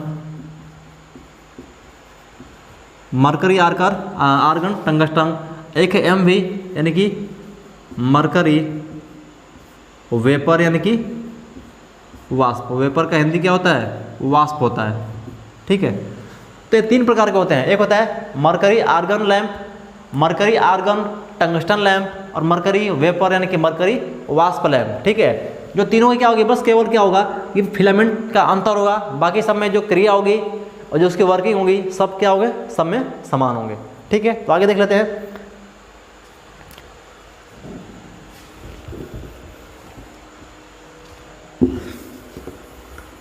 ये हमारा डायग्राम है किसका? मरकरी वेपर लैंप का। सब थोड़ा सा ऊपर कीजिएगा, बस ठीक है, रहने दीजिए इतना। ये हमारा क्या है? मरकरी वेपर लैंप का डायग्राम है। इसमें क्या होता है?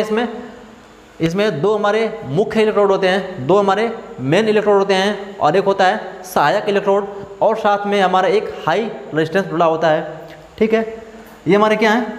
ये हमारे ये और ये दोनों क्या हमारे ऊपर और नीचे मेन इलेक्ट्रोड हैं। ये हमारी क्या है? सहायक इलेक्ट्रोड, और इसके साथ में क्या है? एक उच्च मान का प्रतिरोध जुड़ा हुआ है, ठीक है। इसके बाद ये हमारी बायोनेट कैप लगी हुई है, ये हमारी पीतल की बनी होती है। इसके बाद हमने लगाया एक चोक और एक लगाया कैपेसिटर। तो चोक क्या करेगा? चोक का काम होता है कि स्टार्टिंग में धारा को कम करना और हाई वोल्टेज, अधिक मान के वोल्टेज को उत्पन्न करना है। उसके बाद करेंगे चोक की, तो चोक में जब लगाएंगे हम तो क्या है? ये हमारा इंडक्शन के निज़ाम पे काम करेगा। जब इंडक्शन की बात होगी तो क्या होगा? वहाँ पे पावर फैक्टर, शक्ति गुणा का मान कम हो जाएगा। उस शक्ति गुणा को बढ़ाने के लिए, इम्प्रूव करने के लिए हमने एक पैरेलल में कैपेसिटर लगा रखा है, ताकि क्या होगा? बराबर हमारे इस वोल्टेज के लिए, इस बल्ब के लिए क्या होगा? हमारा जो पावर फैक्टर इम्प्रूव होता रहेगा, अच्छा रहेगा। जब पावर फैक्टर हमारा अच्छा होगा तो हाई वोल्टेज पे अच्छे से हमारा ये जो लैंप वर्क करेगा, कार्य करेगा। अब क्या होगा? ये तो हमारे दोनों मेन इलेक्ट्रोड, ये हमारे सहायक इलेक्ट्रोड, और ये हमारी क्या हो गई? एक रेजिस्टेंस लग गई। और इसके साथ में क्या होगा? इसके साथ में इसके अंदर क्या होगा? हमारा मरकरी और आर्गन का क्या होगा? मिश्रण भरा जाएगा। इस वाले में हम क्या किया? मरकरी और आर्गन दोनों का मिश्रण भर दिया है। हमारी जो मरकरी होगी क्या होगी? वो वाष्प यानी कि वेपर के रूप में होगी, और आर्गन गैस है। और जो हमारा ये वाला भाग है इसको बोलेंगे वैक्यूम ट्यूब, यानी कि इसमें कोई हमारा गैस नहीं होता है, इसमें कोई गैस यानी कि यह निर्वात होती है। अब क्या होगा? जैसे ही हम क्या करेंगे? इन पे सप्लाई देंगे, इन पे सप्लाई देंगे तो क्या होगा? हमारी चोक के माध्यम से क्या होगा, हाई वोल्टेज जनरेट होगा, और इसके जो दोनों इलेक्ट्रोड हैं, हमारे मेन इलेक्ट्रोड और ये सहायक इलेक्ट्रोड, इसके बीच अधिक मान का वोल्टेज उत्पन्न होगा। जब वोल्टेज क्या होगी, उत्पन्न होगी, तो जो दोनों इलेक्ट्रोड हैं उनमें धारा प्रवाहित होने लगेगी। जब धारा प्रवाहित होगी तो जो हमारा क्या होगा, मरकरी और आर्गन का जो मिश्रण है वो क्या होगा, अपने वाष्प में क्या होगा, अपने वाष्प में वो हमारा टूटने लगेगा, और क्या होगा, चारों तरफ इस फिलामेंट के चारों ओर क्या होगा, फैलने लगेगा, और हमारी क्या होगी, बल्ब हमारी प्रकाशित होने लगेगी। अब यहाँ पे ध्यान देना, जो हमारी फिलामेंट है ना, मेन फिलामेंट लैम्प, हमारी जो मेन हमारी इलेक्ट्रोड हैं, ये क्या होती हैं, या मैग्नीशियम टंगस्टेट या मैग्नीशियम टंगस्टेंट, या फिर कह सकते हो कि कैल्शियम टंगस्टेन का किस पे लेप चढ़ा होता है। ये लेप क्या करता है, ये हमारी जो लेप होती है, यह क्या करता है कि अल्ट्रावायलेट यानी कि पराबैंगनी किरणों को क्या करेगा, प्रकाश किरणों में प्रदीप्ति प्रकाश के रूप में बदलने का हमारा काम करता है। ठीक है, तो आगे चलते हैं।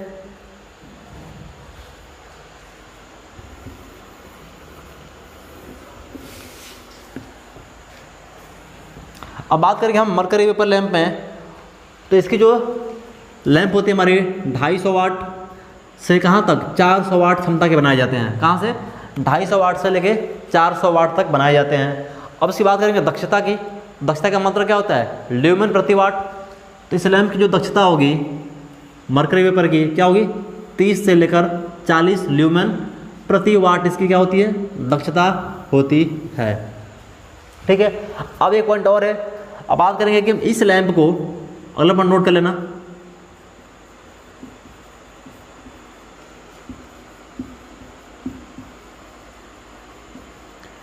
इस लैंप को ऑन होने में 3 से 5 मिनट का समय 3 से 5 मिनट का समय लगता है। ठीक है, फर्स्ट पॉइंट हो गया हमारा। नंबर सेकंड लिख लेना, इस लैंप में स्ट्रोबोस्कोपिक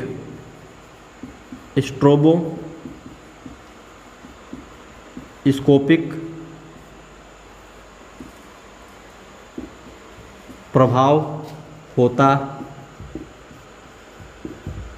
है।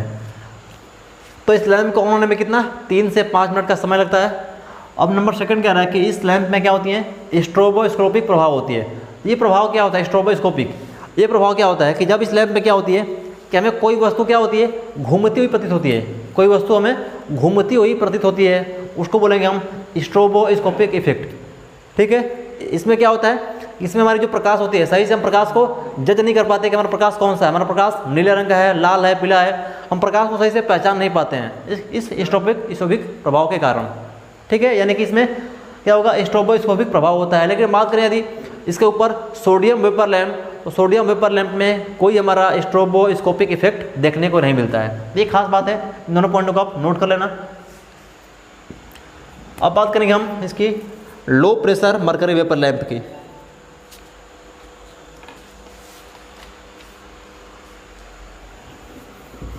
तो ये भी हमारा क्या है, ये भी हमारा एक प्रकार का मरकरी वेपर लैंप है, जिसमें क्या होगा, इसमें जो वाष्प भरेंगे, वाष्प और नियॉन गैस का जो यहाँ मिश्रण होगा वो क्या होगा, वो निम्न दाब पर होगा, यानी कि कम दाब पर यहाँ पे भरी होगी। बाकी जो कंस्ट्रक्शन है और जो वर्किंग है सब कुछ क्या होगा, हमारी high pressure mercury vapour lamp की तरह ही होगा। अब बात करेंगे कि हम जब बात करेंगे हाई प्रेशर या लो प्रेशर मरकरी वेपर को स्टार्ट करने के लिए, तो हमें एक चाहिए होता है स्टार्टर, इसके अलावा एक चाहिए होता है चोक, उन सबको हम देख लेते हैं। तो पहले हम बात करेंगे स्टार्टर की। तो स्टार्टर क्या होता है, स्टार्टर एक ऐसी स्विचिंग युक्ति है जो क्या करेगी, किसी सर्किट को 1 मिनट में 20 से 25 बार ऑन या ऑफ कर सकती है। तो स्टार्टर एक हमारी स्विचिंग युक्ति है जो किसी सर्किट को प्रति मिनट 20 से 25 बार ऑन या ऑफ करने का हमारी काम करती है। तो नोट कर लेना, स्टार्टर एक ऐसी स्विचिंग युक्ति है जो किसी परिपथ को 20 से 25 बार प्रति मिनट, यानी कि 1 मिनट में 20 से 25 बार उसको ऑन और ऑफ करने का काम करती है। तो इसका काम क्या होता है, इसका काम होता है हमारा इसको स्टार्ट करना, किसको, लो प्रेशर मरकरी वेपर लैंप को स्टार्ट करना, हम लो प्रेशर मरकरी वेव को एक और नाम जानते हैं, हम इसको फ्लोरोसेंट लैंप भी कहते हैं। तो नोट कर लेना, फ्लोरोसेंट ट्यूब हमारा लो प्रेशर मरकरी वेपर को कहा जाता है। हमारी जो फ्लोरोसेंट लैंप होती है वो हमारी क्या होती है, वो हमारी लो प्रेशर प्रकार का मरकरी वेपर लैंप होता है। आप कहते हो ना, जो लंबी रॉड प्रकार की होती है, जो आपकी लंबी रॉड होती है, आप घरों में या फिर जहाँ पे आप प्रदर्शनी वगैरह होता है, मेले होते हैं, वहाँ पे लगाया जाता है। तो ये जो लंबी ट्यूब की नली होती है, इसमें यही हम क्या है, यही हमारा मरकरी लैंप है, जिसको आप हिंदी में मरकरी कह लेते हो। तो ये जो है हमारी मरकरी है 20 वाट और 40 वाट के बनाए जाते हैं, और इसको हम लो प्रेशर मरकरी वेपर लैंप से जानते हैं। और इसके लिए हमें क्या चाहिए, इसके स्टार्ट करने के लिए एक हमें चाहिए स्टार्टर, जो इसको स्टार्ट करने का काम करता है, और एक ये चोक जो उसको क्या करेगा, वोल्टेज को बढ़ाने घटाने का काम करता है। आगे देख लेते हैं।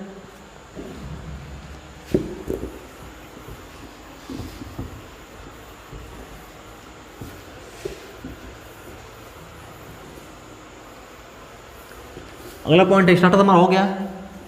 अब बात करेंगे चोक की।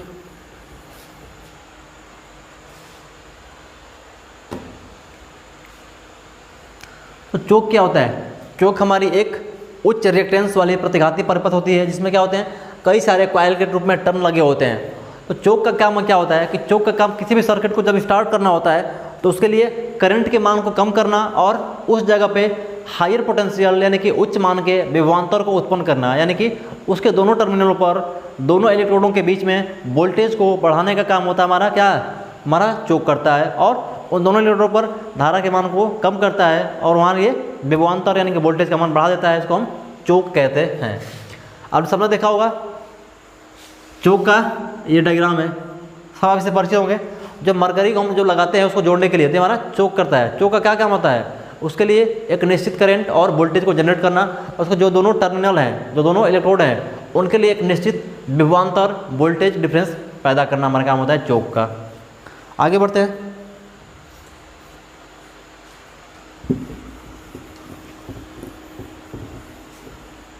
अब बात करेंगे किसकी, फ्लोरोसेंट लैंप की, जिसकी मैं अभी से बात कर रहा था। तो हमारा जो फ्लोरोसेंट लैंप क्या है, ये हमारी एक लो प्रेशर मरकरी वेपर लैंप है। हमारा जो फ्लोरोसेंट है इसको क्या बोलेंगे, इसको बोलेंगे लो प्रेशर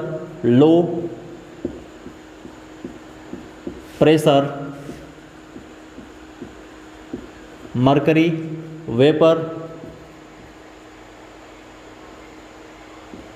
वेपर लैंप, यानी हिंदी में कह सकते हो निम्न दाब मरकरी वाष्प लैंप। तो जो हमारा मरकरी लैंप है इसको हम क्या बोलते हैं, निम्न दाब मरकरी वाष्प लैंप भी जानते हैं। ठीक है।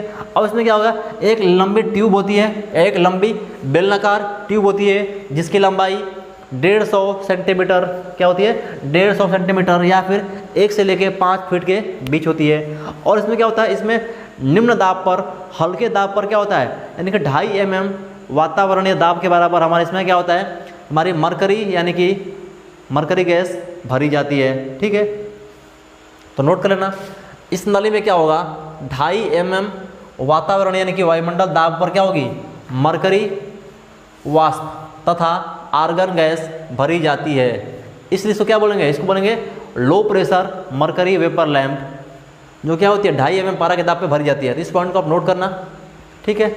अब इसकी लंबाई कितनी होती है, तो लंबाई लिख लेना, यह 1 से 5 फीट लंबी, फुट में बात करें सेंटीमीटर में तो 30 से लेकर कितनी 150 सेंटीमीटर लंबाई की होती है हमारी मरकरी वेपर लैंप। आगे चलते हैं।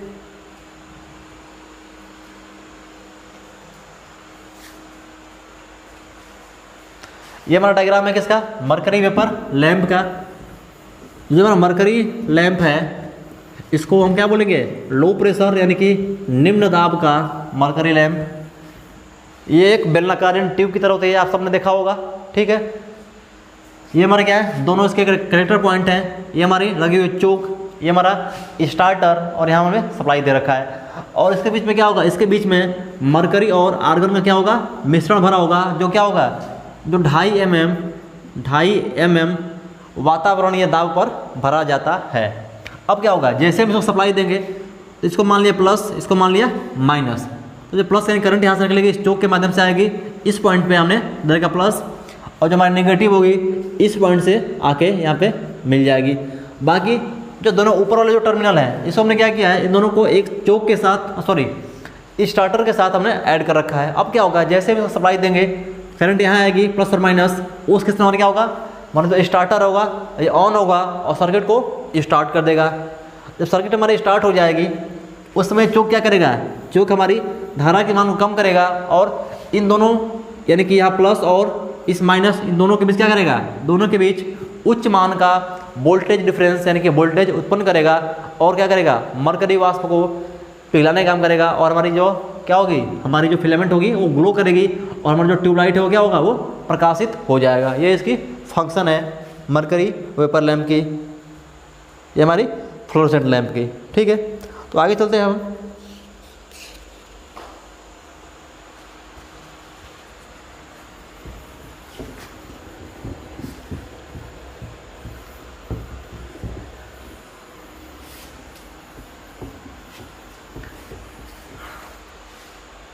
अब इससे कुछ विशेषताएं हैं।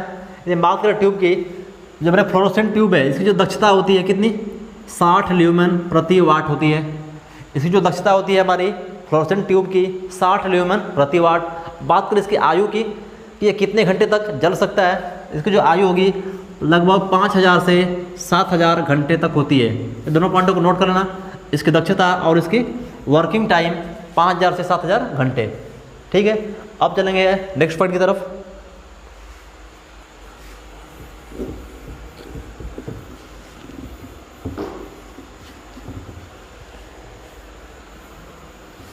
अगला हमारा फ्लोरोसेंट पदार्थ, तो ये ऐसा पदार्थ होता है जो क्या करेगा, जो अल्ट्रावायलेट यानी कि पराबैंगनी किरणों को प्रदीप्ति यानी कि प्रकाश किरणों में, दृश्य किरणों में बदलने का काम करता है।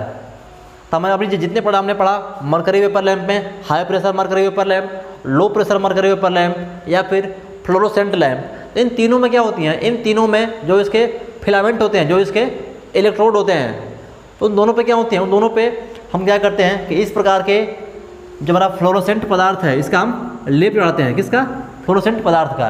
तो क्या करते हैं, ये जो पदार्थ होती है ना, ये अल्ट्रावायलेट यानी कि पराबैंगनी प्रकाश के किरणों को दृश्य प्रकाश में यानी कि देखने वाले प्रकाश में परिवर्तित करने का काम करती हैं। लिख लेना। तो फ्लोरोसेंट ट्यूब की आंतरिक सतह पर एक ऐसे पदार्थ की परत यानी कि कोटिंग की होती है जो क्या करेगी, पराबैंगनी यानी कि अल्ट्रावायलेट किरणों को अवशोषित करती है तथा प्रकाश किरण यानी कि लाइट के फॉर्म में हमें क्या करती है, उसको उत्पन्न करती है। इस प्रकार क्या बोलेंगे, इस प्रकार को बोलेंगे फ्लोरोसेंट मटेरियल कहते हैं। तो जितनी भी हमारी बात करेंगे, हम बात करें मरकरी वेपर लैंप में लो प्रेशर, हाई प्रेशर या फिर हमारा ट्यूबलाइट, तो सब में क्या होगी, हमारी फ्लोरोसेंट पदार्थ की कोटिंग की होती हैं। अब देख लेते हैं कि कितने प्रकार की कोटिंग है और उनका कलर क्या होता है। तो इस पॉइंट को आप नोट करना, ये जो टेबल है यहाँ से पूछा जाता है कि किस पदार्थ का कलर क्या होता है, यानी कि आप जिस प्रकार पर की कोटिंग करोगे हमारा जो कलर होगा उसी रंग में होगा।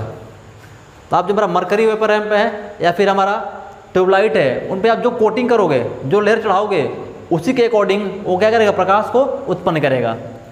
पहला हमारा कैल्शियम टंगस्टन, इसका जो रंग होगा यह नीले रंग का प्रकाश हमारा उत्पन्न करेगा। यानी कि हमारा ट्यूबलाइट का जो इलेक्ट्रोड है, जो फिलामेंट है, उस पर आप इसकी कोटिंग करते हो, किसकी, कैल्शियम टंगस्टेट की, तो यह नीले रंग का प्रकाश हमें उत्पन्न करेगा। नंबर सेकंड हम बात करेंगे मैग्नीशियम टंगस्टेट की, तो यह क्या करेगा, हल्का नीला और सफ़ेद रंग का प्रकाश उत्पन्न करेगा यदि हम इस पदार्थ की कोटिंग करेंगे तब। थर्ड हम बात करेंगे जिंक सिलिकेट, तो जिंक सिलिकेट क्या करेगा, जब इस पदार्थ की हम कोटिंग करेंगे उसके ट्यूबलाइट पर या उसके बाहर सतह पर, तो हमें हरे रंग का प्रकाश उत्पन्न करेगा। ठीक है, और बात करेंगे फोर्थ जिंक बेरिलियम सिलिकेट, तो यह पीला और सफ़ेद रंग का प्रकाश उत्पन्न करेगा। कैडमियम सिलिकेट, तो यह पीला और हल्के गुलाबी रंग का प्रकाश उत्पन्न करेगा। और लास्ट हमारा कैडमियम बोरेट, तो यह गुलाबी रंग का प्रकाश उत्पन्न करेगा। यानी कि अब जिस पदार्थ की कोटिंग करोगे उस पदार्थ का रंग के अकॉर्डिंग क्या होगा, हमारा जो ट्यूबलाइट है वो हमारा प्रकाश देगा। जितने भी पॉइंट इसको आप नोट डाउन करेंगे, क्वेश्चन पूछा जाता है कि कौन सा जो हमारा पॉइंट है कौन सा रंग का देगा। यानी कि जिस पॉइंट, यानी कि जो हमारे ये है कैडमियम बोरेट है या कैडमियम सिलिकेट है या फिर जिंक बेरिलियम है या फिर आपका जिंक सिलिकेट है, अब जिसका लेप करोगे उसी के अकॉर्डिंग जो आपकी मरकरी है, जो ट्यूबलाइट है, वो क्या होगी, प्रकाश करेगी। ये चीज पूछी जाती है, आप उसको ध्यान रखना होगा। आगे चलते हैं नियॉन लैंप की तरफ। तो नियॉन लैंप को एक और नाम जानते हैं, इसको कहते हैं cold cathode lamp. Neon lamp को हम कोल्ड कैथोड लैंप के नाम से जानते हैं। इसमें क्या होती है, इसमें एक कांच की गोलाकार भाग होता है जिसके अंतर्गत 2 इलेक्ट्रॉन लगे होते हैं और उस इलेक्ट्रॉन के साथ एक रेजिस्टेंस लगाया जाता है जो वोल्टेज को मेंटेन करने का करता है, वोल्टेज को कम करने का काम करता है और धारा के मान को बढ़ाता है। आगे देख लेते हैं, पढ़ाएगा फिर बात कंप्लीट करेंगे।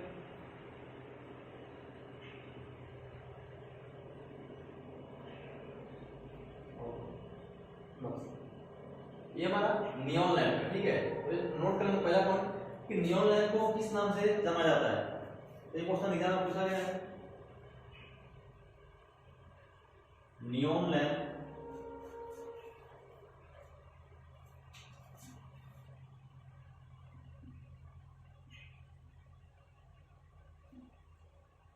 को कोल्ड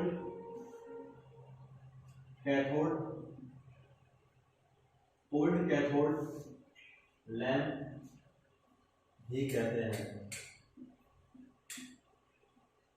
इस पॉइंट को नोट कर लेना। तो एग्जाम में क्वेश्चन पूछा गया है कि नियॉन लैंप को कोल्ड कैथोड लैंप कहते हैं, या फिर क्वेश्चन ये पूछता है निम्न में से किस लैंप को, आपको 4 लैंप देगा ऑप्शन में और पूछेगा निम्न में से किस लैंप को हम कोल्ड कैथोड लैंप कहते हैं। कौन सा लैंप को, नियॉन लैंप को हम कोल्ड कैथोड लैंप कहते हैं। अब जब इसके आगे पढ़ेंगे जो हमारा होगा नियॉन साइड, उसको भी हम कोल्ड कैथोड लैंप कहते हैं, क्योंकि इसमें क्या होता है, इसमें हम जो गैस यूज करते हैं वो नियॉन गैस यूज करते हैं, इसलिए इसका नाम पड़ेगा नियॉन लैंप। और जिसका जो रंग होता है हल्का गुलाबी रंग का इसका रंग होता है। देखिए हमारा ये हमारा नियॉन लैंप का फिगर है, इसके अंदर 2 इलेक्ट्रोड है, ये हमारा एक और एक ये है। एक को मान लेते हैं पॉजिटिव, एक मानेंगे नेगेटिव, और इसके साथ में हमने एक रेजिस्टेंस जोड़ रखा है जो क्या करेगा, जो हमें हाई वोल्टेज जनरेट करने का काम करेगा, धारा को कम करेगा और अधिक मान के वोल्टेज को उत्पन्न करेगा, ठीक है। अब क्या करेंगे, जब इसको सप्लाई देंगे तो क्या होगा, इसके अंदर क्या होगा, इसके जो अंदर गैस भरा हुआ है नियॉन गैस, उसमें क्या होगी, उसमें डिस्चार्जिंग की क्रिया होगी। क्या होगी, डिस्चार्जिंग की क्रिया होगी। और जो हमारा इसमें गैस भरा हुआ क्या होगा, वो आयनिक होगा, जिसके माध्यम से क्या होगा, इसके चारों ओर हमारा जो प्रकाश होगा इस माध्यम से क्या होगा, ये फैलने का प्रयास करेगा, तो हम बोलेंगे नियॉन लैंप। जितना बोल देते हैं इंपॉर्टेंट है, बस इस पॉइंट को आप नोट कर लेना, यही क्वेश्चन एग्जाम में पूछा जाता है नियॉन लैंप से। और नंबर 2, इसका जो बात करेंगे कलर की, जो लैंप है वो किस कलर का प्रकाश देता है। समझ यह लैंप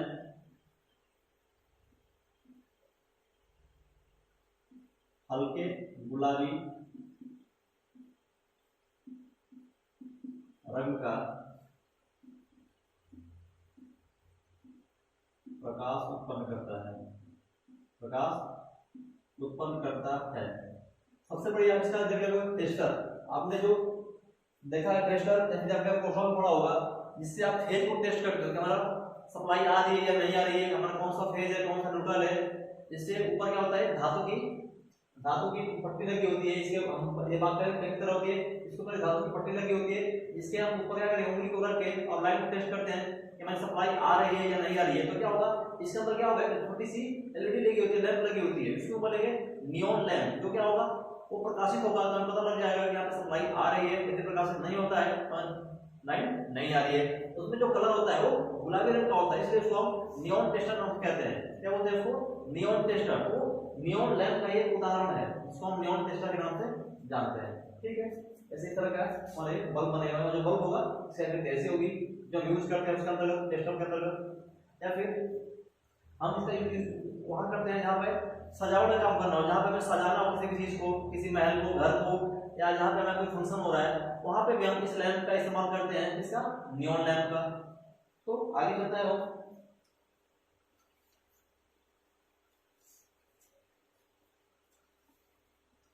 अगला हमारा है नियॉन साइन ट्यूब। तो यहाँ से क्वेश्चन बनता है, सबसे पहले इसकी लंबाई पूछते हैं कि जो हमें नियॉन साइन ट्यूब होती है इसकी लंबाई कितनी होती है। और इसमें भी हमारा क्या होगा, नियॉन गैस भरा जाता है, इसमें भी हमारे 2 इलेक्ट्रोड होते हैं, और दोनों में अंतर क्या है। पहली बात ये जो इसकी लंबाई होती है नियॉन लैंप की 1 मीटर से 5 मीटर या लंबी होती है, और जो इसका व्यास होता है, क्योंकि हमारा नियॉन साइन ट्यूब है यह 1 से 5 मीटर लंबी ट्यूब होती है, जो बेलनाकार आकार में होती है, उस ट्यूब को हम चाहे तो अक्षर के रूप में या किसी भी आकृति के रूप में हम इस ट्यूब को मोड़ सकते हैं, फोल्ड कर सकते हैं।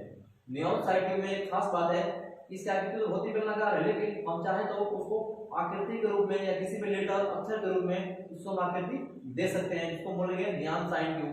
इसकी लंबाई 1 से 5 मीटर होती है, इसको आप पहले नोट कर लेना, ठीक है।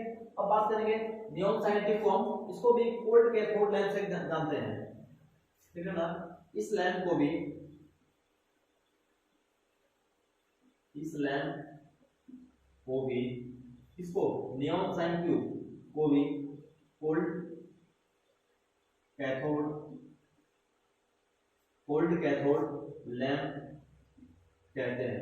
कोल्ड कैथोड कहने का मतलब यह है, यह जो हमारा लैंप होता है यह हीट प्रोड्यूस नहीं करता है, यानी कि ऊष्मा को उत्पन्न नहीं करता है। यह जो हमारा लैंप है ऊष्मा उत्पन्न नहीं करता है, इसके आसपास जो वातावरण होगा, जो टेम्परेचर होगा, ये क्या होगा, ठंडा होगा, कोल्ड होगा, इसलिए इसका नाम क्या पड़ा, कोल्ड कैथोड लैंप। चाहे हम नियॉन लैंप की बात करें या फिर नियॉन साइन ट्यूब की बात करें, दोनों में क्या होगा, उसको हम कोल्ड कैथोड के नाम से जाने जाते हैं, क्योंकि ये जब हमारा लैंप ऑपरेट होता है, जब प्रज्वलित होता है, तो इसके आसपास कोई हीट उत्पन्न नहीं होता है, कोई ऊष्मा उत्पन्न नहीं होता है, या ठंडा रहता है, इसलिए इसका नाम पड़ गया कोल्ड कैथोड लैंप। उसका फिगर देख लेते हैं कोल्ड कैथोड लैंप का। ये हमारा फिगर है। हमने क्या बताया कि एक बेलनाकार ट्यूब होती है, नली होती है, हम चाहे तो उसको विभिन्न आकृति में, विभिन्न आकार के अक्षरों को या फिर लेटर में इसको कन्वर्ट कर सकते हैं, इसका रूप दे सकते हैं। हमने लिख रखा है इसको नियॉन ट्यूब लिख रखा है। हमने क्या किया, उसको इसको लेटर के रूप में कन्वर्ट कर दिया, लेटर का आकार दे दिया और लिख दिया नियॉन ट्यूब। अब क्या हो गया, इसके अंतर्गत 2 इलेक्ट्रोड होंगे, एक धनात्मक इलेक्ट्रोड, एक होगा हमारा नेगेटिव, यानी कि नेगेटिव इलेक्ट्रोड। इसको मान लेते हैं प्लस, ये हमारा क्या होगा, नेगेटिव माइनस। जब भी हम सप्लाई देंगे तो किसको देते हैं, उसके टर्मिनल को, इलेक्ट्रोडों को, जो पॉजिटिव और नेगेटिव होता है। अब इसको सप्लाई देने के लिए हमने ट्रांसफार्मर यूज किया, ट्रांसफार्मर, क्योंकि हम बात करेंगे ट्रांसफार्मर की। ट्रांसफार्मर क्या होता है, हमारा एक इंडक्शन पे सिद्धांत, इंडक्शन के सिद्धांत पे काम करने वाला युक्ति है, डिवाइस है। और जब बात करते हैं इंडक्शन की, तो इंडक्शन में क्या होता है, हमारा जो पावर फैक्टर होता है, जो शक्ति गुणक होता है, उसका मान कम हो जाता है, शक्ति गुणक गिर जाता है। उस शक्ति गुणक को इंप्रूव करने के लिए हमने इसके समांतर में एक कैपेसिटर यूज किया है, एक हमने संधारित्र रहने की कैपेसिटर यूज किया है, जो पावर फैक्टर को सुधारने का काम करेगा। ये हमारी मेन सप्लाई है एसी। यहाँ हमने लगा फ्यूज, ताकि यदि सप्लाई हमारी एक रेटेड करंट से धारा का मान अधिक होगा तो फ्यूज हमारा क्या होगा, बैठ जाएगा और धारा प्रवाह को ब्रेक कर देगा। सर्किट के आगे जो भी हमारी युक्ति या डिवाइस है वो क्या रहेगी, सेफ रहेगी। इसके बाद जब करंट यहाँ के पास से जाएगी, पहले कैपेसिटर के पास, ये पावर फैक्टर को बढ़ाने का काम करेगा। क्यों बढ़ाएगा, क्योंकि इसे पता है कि यहाँ जैसे एक ट्रांसफार्मर एंटर करेगा तो पावर फैक्टर कम होगा। तो फाइनली क्या होगा, इस पूरे क्रिया के दौरान हमारा जो पावर फैक्टर है शक्ति गुणक को मेंटेन रहेगा। कैपेसिटर को बढ़ाएगा और ये हमारा जो इंडक्टर कॉइल है ये क्या होगा, उसको कम करेगा। अब जो करंट होगी हमारी इधर से मूव करेगी, ये प्लस है, प्लस से निकल के माइनस में एंटर करेगी, हमारी पूरी सर्किट पूरी होगी और हमारा जो ट्यूब है ये क्या होगा, ये ग्लो करेगा, जलेगा। अब जो इसकी लेंथ होती है, इसका क्वेश्चन ये पूछता है कि प्रति मीटर लंबाई के लिए, इसके प्रति मीटर लंबाई के लिए कितने वोल्टेज की आवश्यकता होती है। तो इसकी जितनी मीटर लंबाई होगी उतने 1000 वोल्टेज की इसकी आवश्यकता होगी। यानी कि हम बात कर लें, इसकी प्रति मीटर लंबाई के लिए हमें 900 से 1000 वोल्टेज की आवश्यकता पड़ती है। यानी कि यदि इसकी लंबाई यदि 1 मीटर है तो इसके लिए ऑपरेट करने के लिए हमें वोल्टेज चाहिए 900 या 1000 वोल्ट चाहिए। इसकी लंबाई टोटल कितनी है, इसलिए टोटल लंबाई है 1 से कितना है, 5 मीटर है, 1 से 5 मीटर है। इस पूरे ट्यूब को ऑपरेट करने के लिए हमें कितना चाहिए, हमें 5000 वोल्टेज चाहिए, 5000, क्योंकि जितनी लंबाई होती है उसी के अकॉर्डिंग हमें वोल्टेज अप्लाई करते हैं। आगे होते हैं,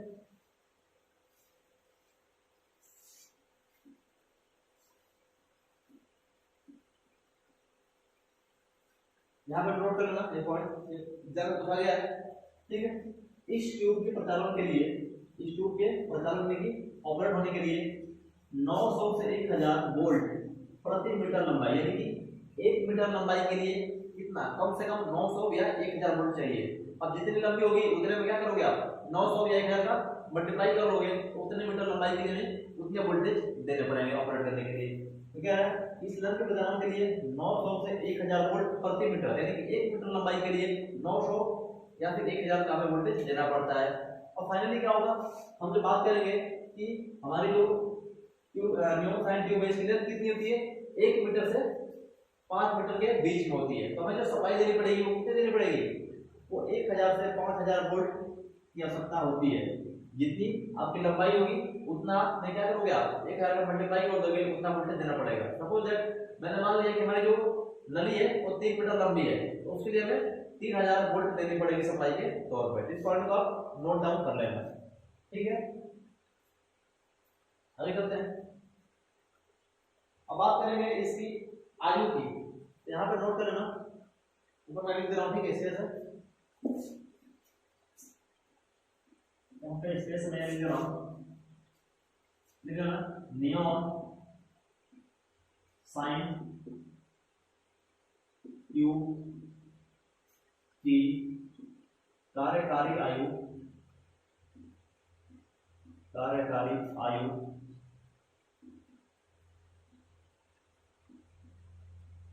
10,000 घंटे होती है,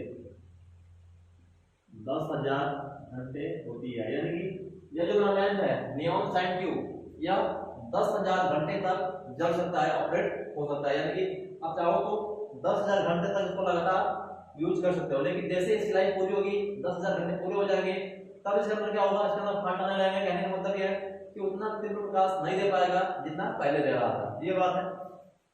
और इसके अंदर जो हमें गैस भरेंगे, हमने इसका नाम क्या रखा है, नियॉन साइन ट्यूब। जानते हैं क्योंकि इस गैस के अंदर क्या करते हैं, इस लैंप के अंदर हम नियॉन गैस का भरते हैं मिश्रण।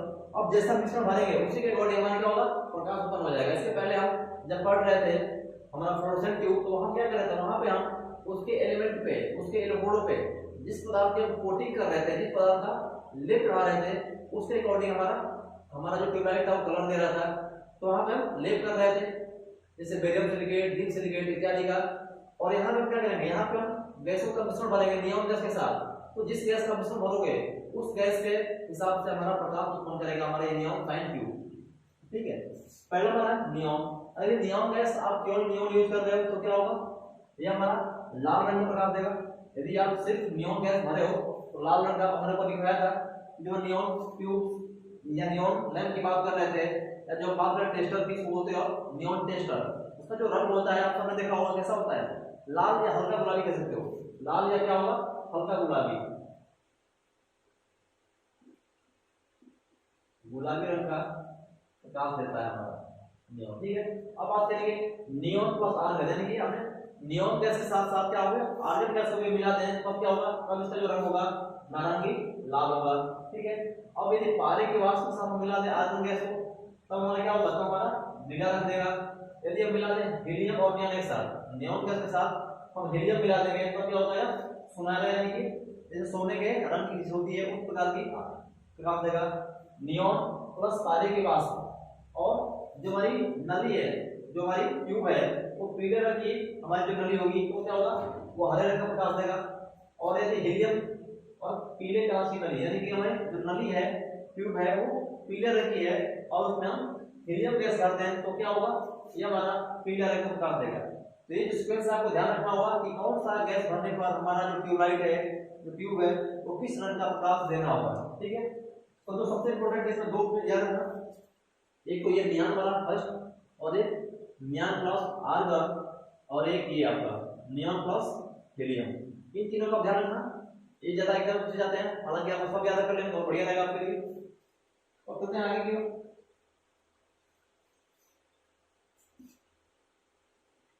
पहला पॉइंट हमारा carbon arc lamp, carbon arc lamp.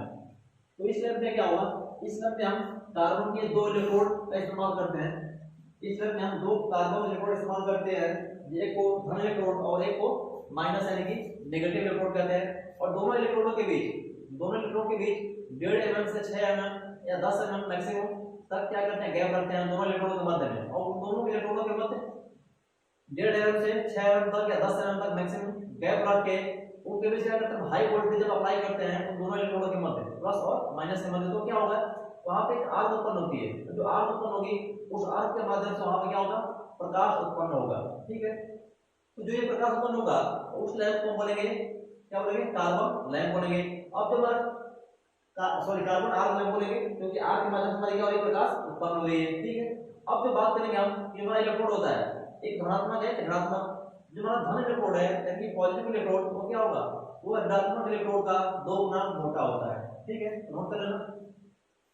इसमें क्या होगा, 2 कार्बन के इलेक्ट्रोड यूज करेंगे, एक को बोलेंगे धन इलेक्ट्रोड और एक को बोलेंगे ऋण इलेक्ट्रोड। तो क्या होगा, 2 कार्बन यानी कि धन तथा ऋण छड़े होती है जो एक सिरे पर न्यूक्लियर होती है।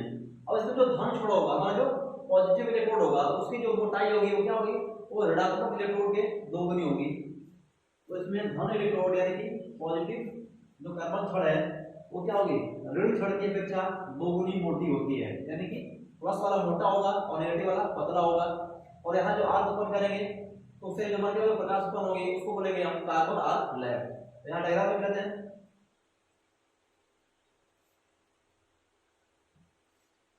ये हमारा क्या है, कार्बन आर्क लैंप का फिगर है। इसमें हमारे पास 2 इलेक्ट्रोड है, एक पॉजिटिव और एक नेगेटिव। तो देखना ये हमारा क्या है, ये हमारा पॉजिटिव इलेक्ट्रोड है, ये जो हमारा है धनात्मक इलेक्ट्रोड, और ये जो हमारा है ये हमारा क्या है, ऋणात्मक इलेक्ट्रोड है, देखिए नेगेटिव इलेक्ट्रोड। ठीक, हमने क्या किया, एक सप्लाई किया डीसी, ये क्योंकि धनात्मक की बात कर रहा है तो ये क्या होगा, प्लस होगा, ऋणात्मक है ये माइनस।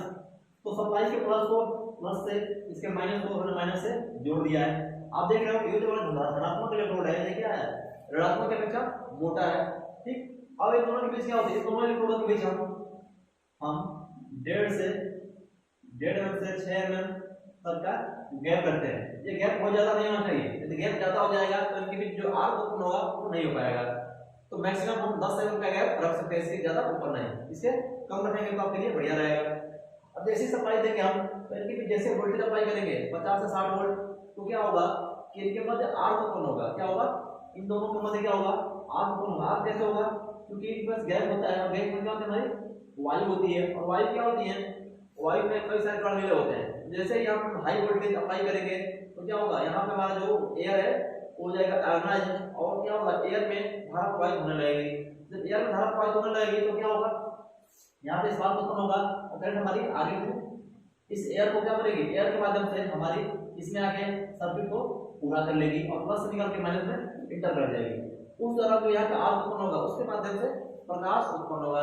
ठीक है, अब जब हमारा प्रकाश उत्पन्न होगा उसी का हम इस्तेमाल करते हैं। तो सबसे ज्यादा इसलिए ये पूछा जाता है कि जो हमारा कार्बन आर्क लैंप है इसका इस्तेमाल कहाँ करते हैं, या फिर ये पूछ लेता है कि सिनेमा प्रोजेक्टर इत्यादि जगहों पे हम इस प्रकार के लैंप का इस्तेमाल करते हैं। तो इस लैंप में जो हमारी प्रकाश उत्पन्न होगी इसका जो मैक्सिमम पार्ट होगा, जो अधिकतम होगा वो हमारे धन इलेक्ट्रोड के माध्यम से उत्पन्न होगा। इसके बाद जो शेष बचेगा वो ऋण इलेक्ट्रोड के माध्यम से, और जो सबसे कम होगा हमारा आर्क के माध्यम से हमारा क्या होगा, प्रकाश उत्पन्न होगा। तो थोड़ा सा फर्क क्लियर कर लेते हैं। जब क्या करेंगे हम इन दोनों इलेक्ट्रोडों के मध्य हम 40 से 60 वोल्ट अप्लाई करेंगे तो क्या होगा, वहां पे दोनों यानी कि प्लस और माइनस के बीच क्या होगा, वोल्टेज डिफरेंस, यानी कि दोनों के बीच विभव का अंतर होगा। जब विभव अंतर होगा तो वहां क्या होगी, वहां के एक क्षेत्र को करेंगे आयनाइज, वहां के वायु को करेंगे आयनाइज और धारा का प्रवाह होना शुरू हो जाएगा। तब क्या होगा, तब दोनों इलेक्ट्रोड के मध्य क्या होगा, आर्क पैदा होगा। और जो आर्क पैदा होगा उसके माध्यम से जो प्रकाश होगा हमारा तो क्या होगा, अधिक होगा। तो प्रकाश का जो 85% है, प्रकाश का 85% भाग धन इलेक्ट्रोड से यानी कि पॉजिटिव इलेक्ट्रोड से, 10% भाग जो बना होगा वो होगा ऋण इलेक्ट्रोड से, और 5% क्या होगा, जो 5% हमारा होगा वो किससे, वो हमारा होगा आर्क से ना, आर्क से उत्पन्न होता है। तो 3 भाग में डिवाइड हो गया हमारा जो टोटल प्रकाश है 100% और 3 भागों में डिवाइड हो गया। यदि टोटल प्रकाश हमारी 100% है, इसका 85% पॉजिटिव इलेक्ट्रोड के माध्यम से, इसके बाद हम बात करेंगे 10% ये जो हमारा होगा नेगेटिव इलेक्ट्रोड यानी कि ऋणात्मक से, और हमारा होगा 5% ये होगा आर्क के माध्यम से। टोटल कितना हो गया 85 + 10 95 + 5 100। ये पॉइंट आपको ध्यान रखना होगा, धन के माध्यम से 85%, ऋण के माध्यम से 10% और आर्क के माध्यम से हम 5% प्रकाश का उत्पादन करते हैं। और जब बात करेंगे तापमान का, तो जब हमारा पॉजिटिव इलेक्ट्रोड है धनात्मक इलेक्ट्रोड, उसका तापमान 3500 से 4000 डिग्री सेंटीग्रेड, 3500 यानी 3500 से 4000 डिग्री सेंटीग्रेड पर तापमान होता है पॉजिटिव इलेक्ट्रोड का। तो बात करेंगे ऋण इलेक्ट्रोड, नेगेटिव इलेक्ट्रोड का, ये होगा 2000 डिग्री सेंटीग्रेड तक होगा। तो इस पॉइंट को नोट डाउन कर लेना और साथ में बात करेंगे कि यह लैंप 20 ल्यूमेन प्रति वाट, यानी कि जो क्षमता होती है इस लैंप की 20 ल्यूमेन प्रति वाट, यानी कि आप इसको सप्लाई में 1 वाट दोगे तो ये 20 ल्यूमेन का प्रकाश उत्पन्न करेगा। अब इंपॉर्टेंट पॉइंट सबसे ज्यादा जो एग्जाम में पूछा जा चुका है वो हमारा ये है कि जो हमारा आर्क लैंप है इसका इस्तेमाल कहाँ करते हैं। इसका इस्तेमाल करते हैं सिनेमा प्रोजेक्टर और सर्च लाइट में, और दोनों ही एग्जांपल बहुत ही इंपॉर्टेंट है। क्वेश्चन पूछता है कि आर्क लैंप का इस्तेमाल कहाँ करते हैं, तो सर्च लाइट या सिनेमा प्रोजेक्टर में, या घुमा कर पूछता है उल्टा कि सिनेमा प्रोजेक्टर या फिर सर्च लाइट में किस प्रकार के लैंप का इस्तेमाल करते हैं, तो हम कार्बन आर्क लैंप का इस्तेमाल करते हैं। जितने पॉइंट में अंडरलाइन कर रखा हूं उसको आप क्या करोगे, कॉपी पे नोट कर लोगे, ठीक है। अगला हमारा है हाइड्रोजन लैंप। तो हाइड्रोजन क्या होता है आप सब जानते हो। हम बात करें केमिस्ट्री में एक ग्रुप होता है जिसको बोलते हैं हाइड्रोजन ग्रुप। जो सातवें वर्ग होता है हमारा, सातवें वर्ग के जो जितने भी तत्व हैं उनको हम हाइड्रोजन वर्ग का तत्व कहते हैं। यानी इसमें क्लोरीन, ब्रोमीन, आयोडीन, ठीक है, सारे हमारे तत्व उसके अंदर आते हैं, इसको बोलते हैं हाइड्रोजन तत्व या हाइड्रोजन ग्रुप का तत्व बोलते हैं।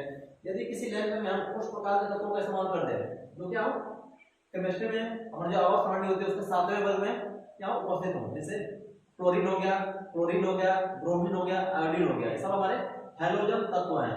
यानी कि इनके बाहरी कक्षा में 7 इलेक्ट्रॉन होते हैं और इनको अपने बाहरी कक्षा को पूर्ण करने के लिए केवल 1 इलेक्ट्रॉन की आवश्यकता होती है।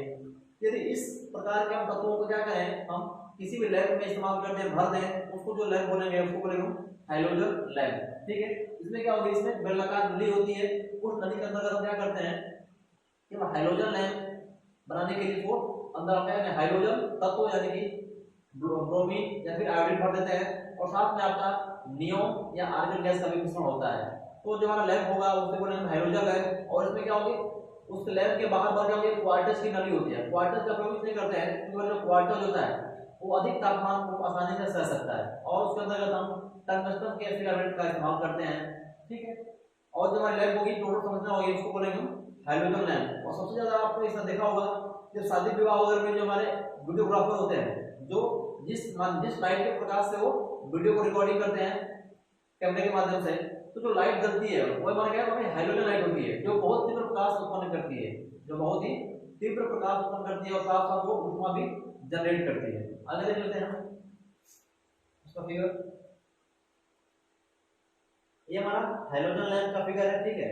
इसमें क्या होगा, इसके अंदर हमारी जो ये रॉड है ये किसकी होगी, ये जो हमारी रॉड होती है वो टंगस्टन की बनी होती है। और ये हमारा जो बाहरी भाग है ये किसका बना है, ये क्वार्टज का बना होता है। किसका, क्वार्टज का। ये जो बनी होती है क्वार्टज की बनी होती है, बाहरी हमारी नली होती है। क्वार्टज का उपयोग इससे करते हैं ये अधिक से अधिक तापमान को सहन कर सकता है, क्योंकि बात करेंगे इसमें हम टंगस्टन फिलामेंट इस्तेमाल किए और टंगस्टन का तापमान जो होता है वो 3400 डिग्री सेंटीग्रेड होता है। और इसके अंदर हम हाइड्रोजन और नियोन गैस का इस्तेमाल कर रहे हैं। ये हमारा क्या है, ये प्लस पॉइंट मान लेते हैं उसको नेगेटिव पॉइंट, यानी कि ये हमारे 2 इलेक्ट्रोड है जहां हम कनेक्शन करके सप्लाई करते हैं। तो क्या होगा, ये अधिक मात्रा में ऊष्मा और प्रकाश दोनों उत्पन्न करता है, जो उसको हम हाइड्रोजन लैंप कहते हैं। सबसे बढ़िया इसका एग्जांपल मैंने बता दिया। अब देखना जहां शादी ब्याह होता है तो जो वीडियोग्राफर होता है जिस लाइट के माध्यम से वो वीडियो को रिकॉर्ड करता है, तो वहां क्या होता है बहुत तेज से लगता है वो धुआं निकल रहा है, धुआं नहीं ऊष्मा निकलती है, बहुत तेजी से ऊष्मा को उत्पन्न करता है और साथ में प्रकाश भी अधिक मात्रा में उत्पन्न करता है, इसको बोलते हैं हाइड्रोजन लैंप। अब बात करें इसकी दक्षता की, इसकी दक्षता 25 से 35 ल्यूमेन प्रति वाट होती है। यानी कि आप इसको 1 वाट सप्लाई दोगे, सप्लाई इसको आप 1 वाट दोगे तो क्या करेगा 25 से 35 ल्यूमेन के बीच का प्रकाश ये उत्पन्न करेगा, ठीक है। अब बात करें इसकी कार्यकारी आयु, इसकी जो आयु होती है सामान्य लैंप की तुलना में दोगुनी होती है। सामान्य लैंप कहने का मतलब ये होगा कि अभी जो पढ़े हैं हम कार्बन फिलामेंट लैंप पढ़ रहे हैं, हाइड्रोजन लैंप पढ़ चुके हैं, सॉरी हाइड्रोजन पढ़ रहे हैं, अभी हम मर्क्यूरी पढ़ चुके हैं, इसके बाद सोडियम पर पढ़ चुके हैं। तो वो जो लैंप होती है उनकी तुलना में इसकी जो लाइफ टाइम होती है वो काफी अधिक टाइम पर होती है। अब ये क्या होगा, ये जो हमारा लैंप होगा प्राय 250 से 250 वोल्ट एसी पर कार्य करने के लिए हम इसका इस्तेमाल करते हैं, जो 300 वाट 500 वाट 1000 वाट की क्षमता में बनाए जाते हैं, क्योंकि आप जानते हो जितने भी हमारे लैंप है उनकी जो रेटिंग होती है वो हमारे वाट में दी जाती है, कौन सा लैंप कितने वाट का है, वो कितनी वाट की एनर्जी को खपत कर रहा है। ये 300 500 इस प्रकार के 1000 वाट तक ही बनाए जाते हैं। अब बात करेंगे इसका इस्तेमाल कहाँ करते हैं। तो जहाँ पे शादी विवाह हो या प्रदर्शनी हो, मेला लग रहा हो, वहाँ पे हम अधिक प्रकाश के लिए हम इसका भी इस्तेमाल करते हैं, इसका हाइड्रोजन लैंप का भी। ठीक है, तो हाइड्रोजन का काम करते हैं स्टेडियम में, जहाँ पे कोई गेम हो रहा होता है, क्रिकेट फुटबॉल या कोई आदि गेम होता है, वहाँ पे इसका इस्तेमाल करते हैं।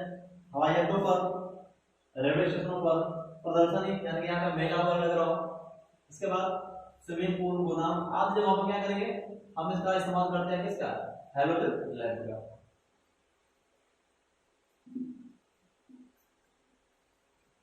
अगला हमारा है CFL यानी कि कॉम्पैक्ट फ्लोरोसेंट लैंप।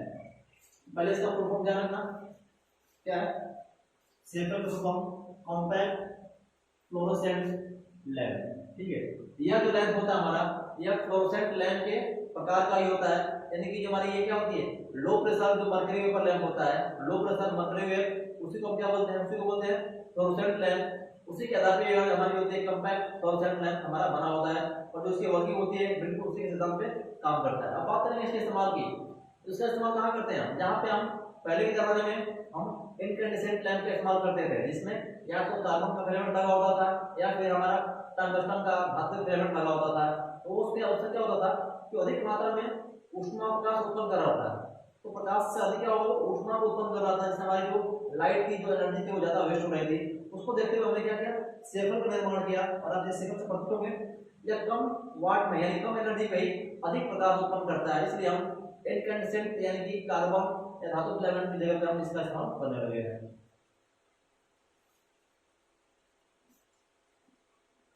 अब इनकी रेटिंग देख लेते हैं। ये जो हमारे ऑक्सीजन है ये कई वाट के होते हैं, यानी कई रेंज में, यानी सबसे छोटा 3 वाट, 5 वाट, 9, 11, 14, 18, 22, 28, 32 इत्यादि वाटों में हम अपनी अपनी आवश्यकता के अनुसार इसको डिजाइन कर सकते हैं। जितनी वाट की आवश्यकता होगी उतने वाट के हम लैंप को बना सकते हैं। अब बात करेंगे एलईडी, यानी कि एलईडी का फुल फॉर्म होता है लाइट एमिटिंग डायोड।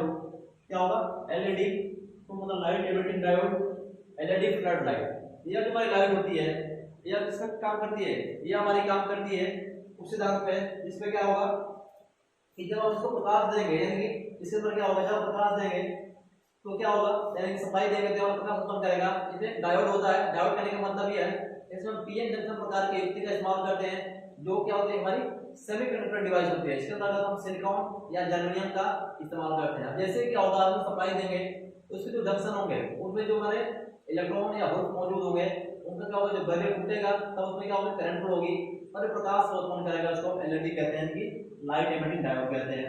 अब जो हमारी एलईडी होती है डीसी पे ऑपरेटेड होती है, डीसी पे चालित होती है। और हमारे पास डीसी मौजूद नहीं है तो क्या करेंगे हम, इसके लिए हम रेक्टिफायर का इस्तेमाल करेंगे। और क्या करेंगे, रेक्टिफायर के माध्यम से एसी को डीसी में कन्वर्ट करेंगे और फिर इस एलईडी को सप्लाई देंगे, हमारी प्रकाश को उत्पन्न करेगी। अब इसकी थोड़ा सा क्लियर करते हैं।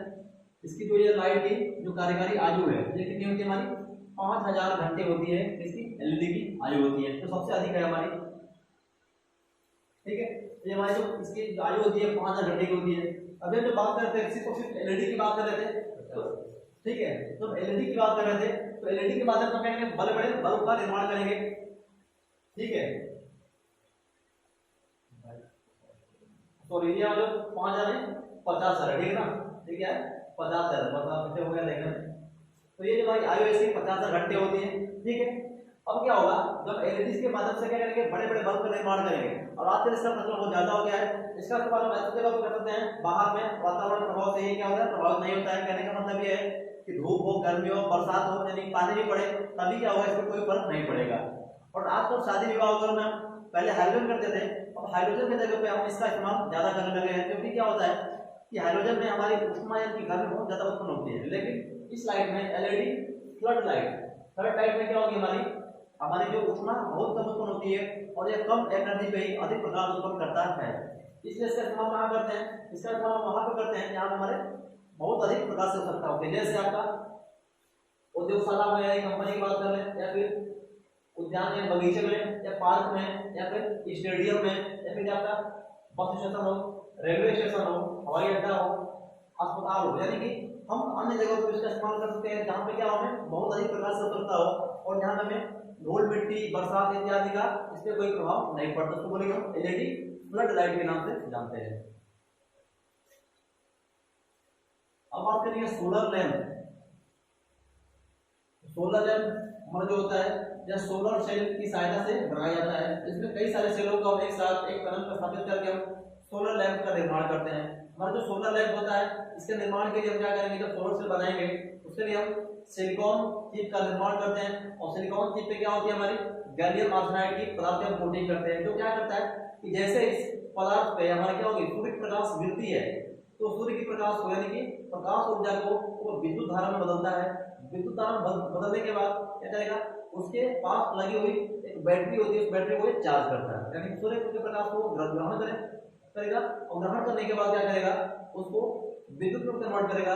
विद्युत में कन्वर्ट करने के बाद एक स्टोरेज में इसको स्टोर करेगा, जिसको बैटरी बोलते हैं, जो रासायनिक ऊर्जा में क्या करेगा विद्युत को स्टोर कर लेगा। फिर जैसे हमारे सूर्य की प्रकाश खत्म हो जाएगी, यानी कि मतलब जैसे अंधेरा हो जाएगा, उस दौरान क्या होगा, हमारी जो बैटरी है वो क्या करेगी, वो रासायनिक ऊर्जा को विद्युत ऊर्जा में कन्वर्ट करेगी और हमें लाइट यानी कि बल्ब जलाने का काम करेगी, जो हमारी क्या होगी, हमारी सोलर लैंप कहलाती है। अगला हमारा पॉइंट है सजावटी प्रकाश व्यवस्था, यानी कि वैसे जगह पे जहाँ सजावट की व्यवस्था करनी है, जैसे हमारा पार्क हो गया या फिर हमारा स्टेडियम हो गया या घर हो गया या कोई फंक्शन हो रहा है, हम सजाने की बात आती है तो हम क्या करते हैं, कई सारे छोटे छोटे बल्बों को हम एक लड़ी के रूप में यानी कि घर के रूप में हम प्रयोग करते हैं। जैसे आप दिवाली वगैरह अपने घर में सजाते हो, एक लड़ी के रूप में वो बल्ब क्या बनेंगे, उसी के माध्यम से हम इसको सजावट करते हैं। उसमें देखेंगे जो हमारे बल्ब लगे होते हैं वो किस क्रम में लगे होते हैं, हमारे जो बल्ब होते हैं वो दो क्रम में लगे होते हैं, एक श्रेणी में और एक समांतर में भी। पहले बात करेंगे निम्न वोल्टेज बल्बों की लड़ी, यानी कि हमारा निम्न वोल्टेज का बल्ब होगा वो एक लड़ी में लगा होगा, उसमें कई सारे बल्ब लगे होंगे। तो क्वेश्चन यहाँ से पूछता है न्यूमेरिकल टाइप में कि यहाँ से हम बल्बों की संख्या कैसे फाइंड आउट करेंगे, बल्बों की संख्या कैसे फाइंड आउट करेंगे। इसके लिए फार्मूला है, यदि हमारे पास एक लड़ी है, जैसे हमारे पास एक लड़ी है इसमें कई सारे क्या होंगे, कई सारे बल्ब लगे हुए हैं, हमें इनकी संख्या ज्ञात करनी है कि बल्ब इस लड़ी में कितने बल्ब लगे हुए हैं। तो क्या करना होगा, हमें दो चीज पता होनी चाहिए, एक ही कि हमने उस लड़ी में कितने वोल्टेज सप्लाई दे रखी है, नंबर दो इस लड़ी में जो वोल्टेज यूज हुए हैं उस एक बल्ब का वोल्टेज कितना होगा, पर्टिकुलर एक बल्ब का वोल्टेज। तो बल्ब की संख्या होगी वो क्या होगा, सोर्स वोल्टेज बटा में एक बल्ब की वोल्टेज प्लस सोर्स वोल्टेज बटा में एक बल्ब की वोल्टेज का 5%। अब इसको हम मान लेते हैं, हमने मान लिया कि हमारा जो सप्लाई वोल्टेज है, सप्लाई वोल्टेज वो कितना है 250 वोल्ट है, हमने मान लिया। अब मान लेते हैं एक बल्ब का वोल्टेज, एक बल्ब बराबर ये होगा 5 वोल्ट। तो क्या आप बल्ब लगाओगे सीरीज में समांतर में, आपको थ्योरेटिक पता ही होगी एक बल्ब थ्योरेटिक कितनी है। हमने क्या किया कि पता कर लिया कि हमने सप्लाई वोल्टेज कितना दे रखा है, तो 250। हमने एक बल्ब जो लगा रखा है, एक बल्ब की जो रेटिंग है वो कितने वोल्ट का है, तो एक बल्ब हमारा 5 वोल्ट का है। अब पता कर लेंगे कि इस पूरी लड़ी में कितने हमारे बल्ब लगे हुए हैं, तो क्या होगा सोर्स वोल्टेज बटा में एक बल्ब की वोल्टेज। सोर्स कितना हमारा, मतलब सोर्स वोल्टेज है वो 250 है और एक बल्ब का वोल्टेज कितना हमारा 5 वोल्ट बटा में 5 प्लस सोर्स वोल्टेज यानी कि 250 बटा में एक बल्ब की वोल्टेज यानी कि 5 का 5% का 5% मतलब क्या 5 बटा में 100। अब इसको हल करेंगे, जब 5 से डिवाइड करेंगे क्या होगा, ये होगा 50-25 यानी कि आएगा, हल करेंगे तो 50 से आ जाएगा हमारा प्लस। अब जब इसको डिवाइड करोगे एक जीरो से एक जीरो कैंसिल, 5 से 5 कम 5 5 गुना 10, ठीक है। अब इसको हल करेंगे तो 5 से कम 5 5 बचे 25, यानी हमारे यहाँ कितना है, यहाँ आया 50 और यहाँ आया ऊपर 5 और नीचे 2। तो आगे लिख लेते हैं, यहाँ पहले 50 आ गया था 0 पॉइंट प्लस कर लिया मैंने 5 बटा में 2, 5 बटा में 2 और 5 बटा 2 मतलब क्या 2.5 कितना होता है 2.5 होता है। तो हम बात करें कि बल्ब जो हमारा होगा वो तो आधा होगा नहीं, उसको हम पूरा ही मान चलेंगे। जब 5 को 2 का भाग देंगे तो 2.5 आएगा, यानी कि हम इसको 3 मान देते हैं, जो हमारा क्या होगा एक पूर्ण संख्या है। तो यहाँ 5 का 2 को मान देंगे तो कितना आएगा, ये हमारा हो जाएगा 50 प्लस 3 बराबर 53 बल्ब। तो हमारी क्या हो गई, इस लड़ी में कितने बल्ब लगे हुए हैं, यहाँ से हम क्या करेंगे, आसानी से बल्बों की संख्या को फाइंड आउट कर लेंगे। लेकिन हमें इस फार्मूला को याद रखना होगा कि बल्ब की संख्या बराबर सोर्स वोल्टेज बटा में एक बल्ब की वोल्टेज प्लस सोर्स वोल्टेज बटा में एक बल्ब की वोल्टेज का 5%। ये इस क्वेश्चन पे हमारा कई बार एग्जाम में पूछा जा चुका है। अब बात करेंगे समांतर शॉर्ट वोल्टेज, यानी कि क्या होगा, जानते हैं कि समांतर में जो हमारे बल्ब होते हैं या कोई भी चीज हम लगाते हैं समांतर में, तो उसकी वोल्टेज क्या होती है, सब में बराबर होती है। कोई बात क्या है, इस प्रकार की लड़ी में क्या होते हैं, हम समान वोल्टेज के कई सारे बल्ब समांतर में लगा लेते हैं। इस प्रकार की व्यवस्था में हम समान वोल्टेज वाले बल्ब को कई सारे समांतर परिपथ में लगा लेते हैं। तो यहाँ से कैसे फाइंड आउट करेंगे कि बल्बों की हमारी संख्या कितनी होगी यदि समांतर में लगा हुए हैं तो यहाँ होगा जो बल्ब की संख्या होगी हमारी, तार आदि में आदि की धारा रेटिंग, यानी कि उस करंट जो हमारी वायर है उसमें कितनी करंट जा रही है, कितनी एम्पियर की करंट प्रवाहित हो रही है, उसको हमें फाइंड आउट करना होगा। उसके बाद उसके बटे में एक बल्ब की वाट, यानी कि आपको पता होगा कि हमारा जो बल्ब लगा रखे हैं हमने समांतर क्रम में, उस एक बल्ब की रेटिंग कितनी है, 2 वाट का है, 3 वाट का है या 5 वाट का है, बटा में अधिकतम वोल्टेज सोर्स, यानी कि आपने कितना मैक्सिमम वोल्टेज सोर्स दे रखा है। सपोज दैट हम क्या करेंगे, जैसे यहाँ बता देना हमने कई सारे बल्ब लगा रखे समांतर में, यदि हमें क्या होगा कि जो धारा बह रही है उस तार में, यानी कि जिस तार के माध्यम से हम क्या कर रहे हैं उस बल्ब को सप्लाई दे रहे हैं, तो उस तार की धारा निकालेंगे। धारा कैसे निकालोगे आप, धारा निकालने के लिए एमीटर का इस्तेमाल करना होगा। हम एमीटर का यूज करके उसमें धारा निकाल लेंगे। हमने मान लिया हमारी धारा कितनी आ गई, हमने मान लिया हमारी धारा आ गई कितनी, 50 एम्पियर। ठीक है, हमें बटा में एक बल्ब की वाट रेटिंग, हमने मान लिया हमारा जो एक बल्ब है, एक बल्ब की जो रेटिंग है वो 4 वाट की है। एक जो हमारा बल्ब है, एक बल्ब कितने का है, वो 4 वाट का है। अब बात करेंगे अधिकतम वोल्टेज, हमने मान लिया कि मैक्सिमम वोल्टेज में कितना किया, हमने मैक्सिमम वोल्टेज 220 वोल्ट सप्लाई दे रखा है। तो आपको ये चीज पता हो तो आप निकाल लोगे कि उस लड़ी में कितने वोल्टेज हमने यूज कर रखा है। आपको काउंट करने के लिए क्या करना पड़ेगा, तार की आधी धारा रेटिंग, धारा कितनी है हमने एमीटर से मेजर कर लिया, हमारे सर्किट में 50 एम्पीयर की धारा प्रवाहित हो रही है, बटा में एक बल्ब की रेटिंग कितनी है, एक बल्ब की रेटिंग हमारी 4 वाट है, तो 4 बटा में अधिकतम वोल्टेज आपने कितना मैक्सिमम वोल्टेज सोर्स दे रखा है उस लड़ी में, कितना 220 हो गया। ठीक है, अब जब डिवाइड करोगे ऐसे कर लो, 2 2 4, 2 से कितना हो जाएगा 25। ठीक है, अब इसको करेंगे तो कितना होगा, इधर करो दिखेगा आपको, ऊपर कितना बचा, ऊपर बचा हमारा 25 बटा में 2 और इसके बटा कितना 220। फिर आप इसको ऊपर करोगे ये हमारा हो जाएगा 25 गुणे ऊपर हो जाएगा 220 बटा में कितना, ये 2 से डिवाइड करो तो हो जाएगा 110। अब गुणा करोगे तो 0 11 पते 55। ठीक है, फिर 11 गुना 5 अपना 27, यानी कि 27 से 50 बल्ब आपको यूज करने पड़ेंगे। यहाँ से आसानी से बल्बों की संख्या फाइंड आउट कर लेंगे लड़ी में। तो दोनों फार्मूला को ध्यान रखना होगा और यहाँ से न्यूमेरिकल एग्जाम में देखने को मिलता है। ठीक है, आपकी जो चैप्टर ये होता है, फिर हम अगले क्लास में नेक्स्ट चैप्टर के साथ आएंगे। Thank you.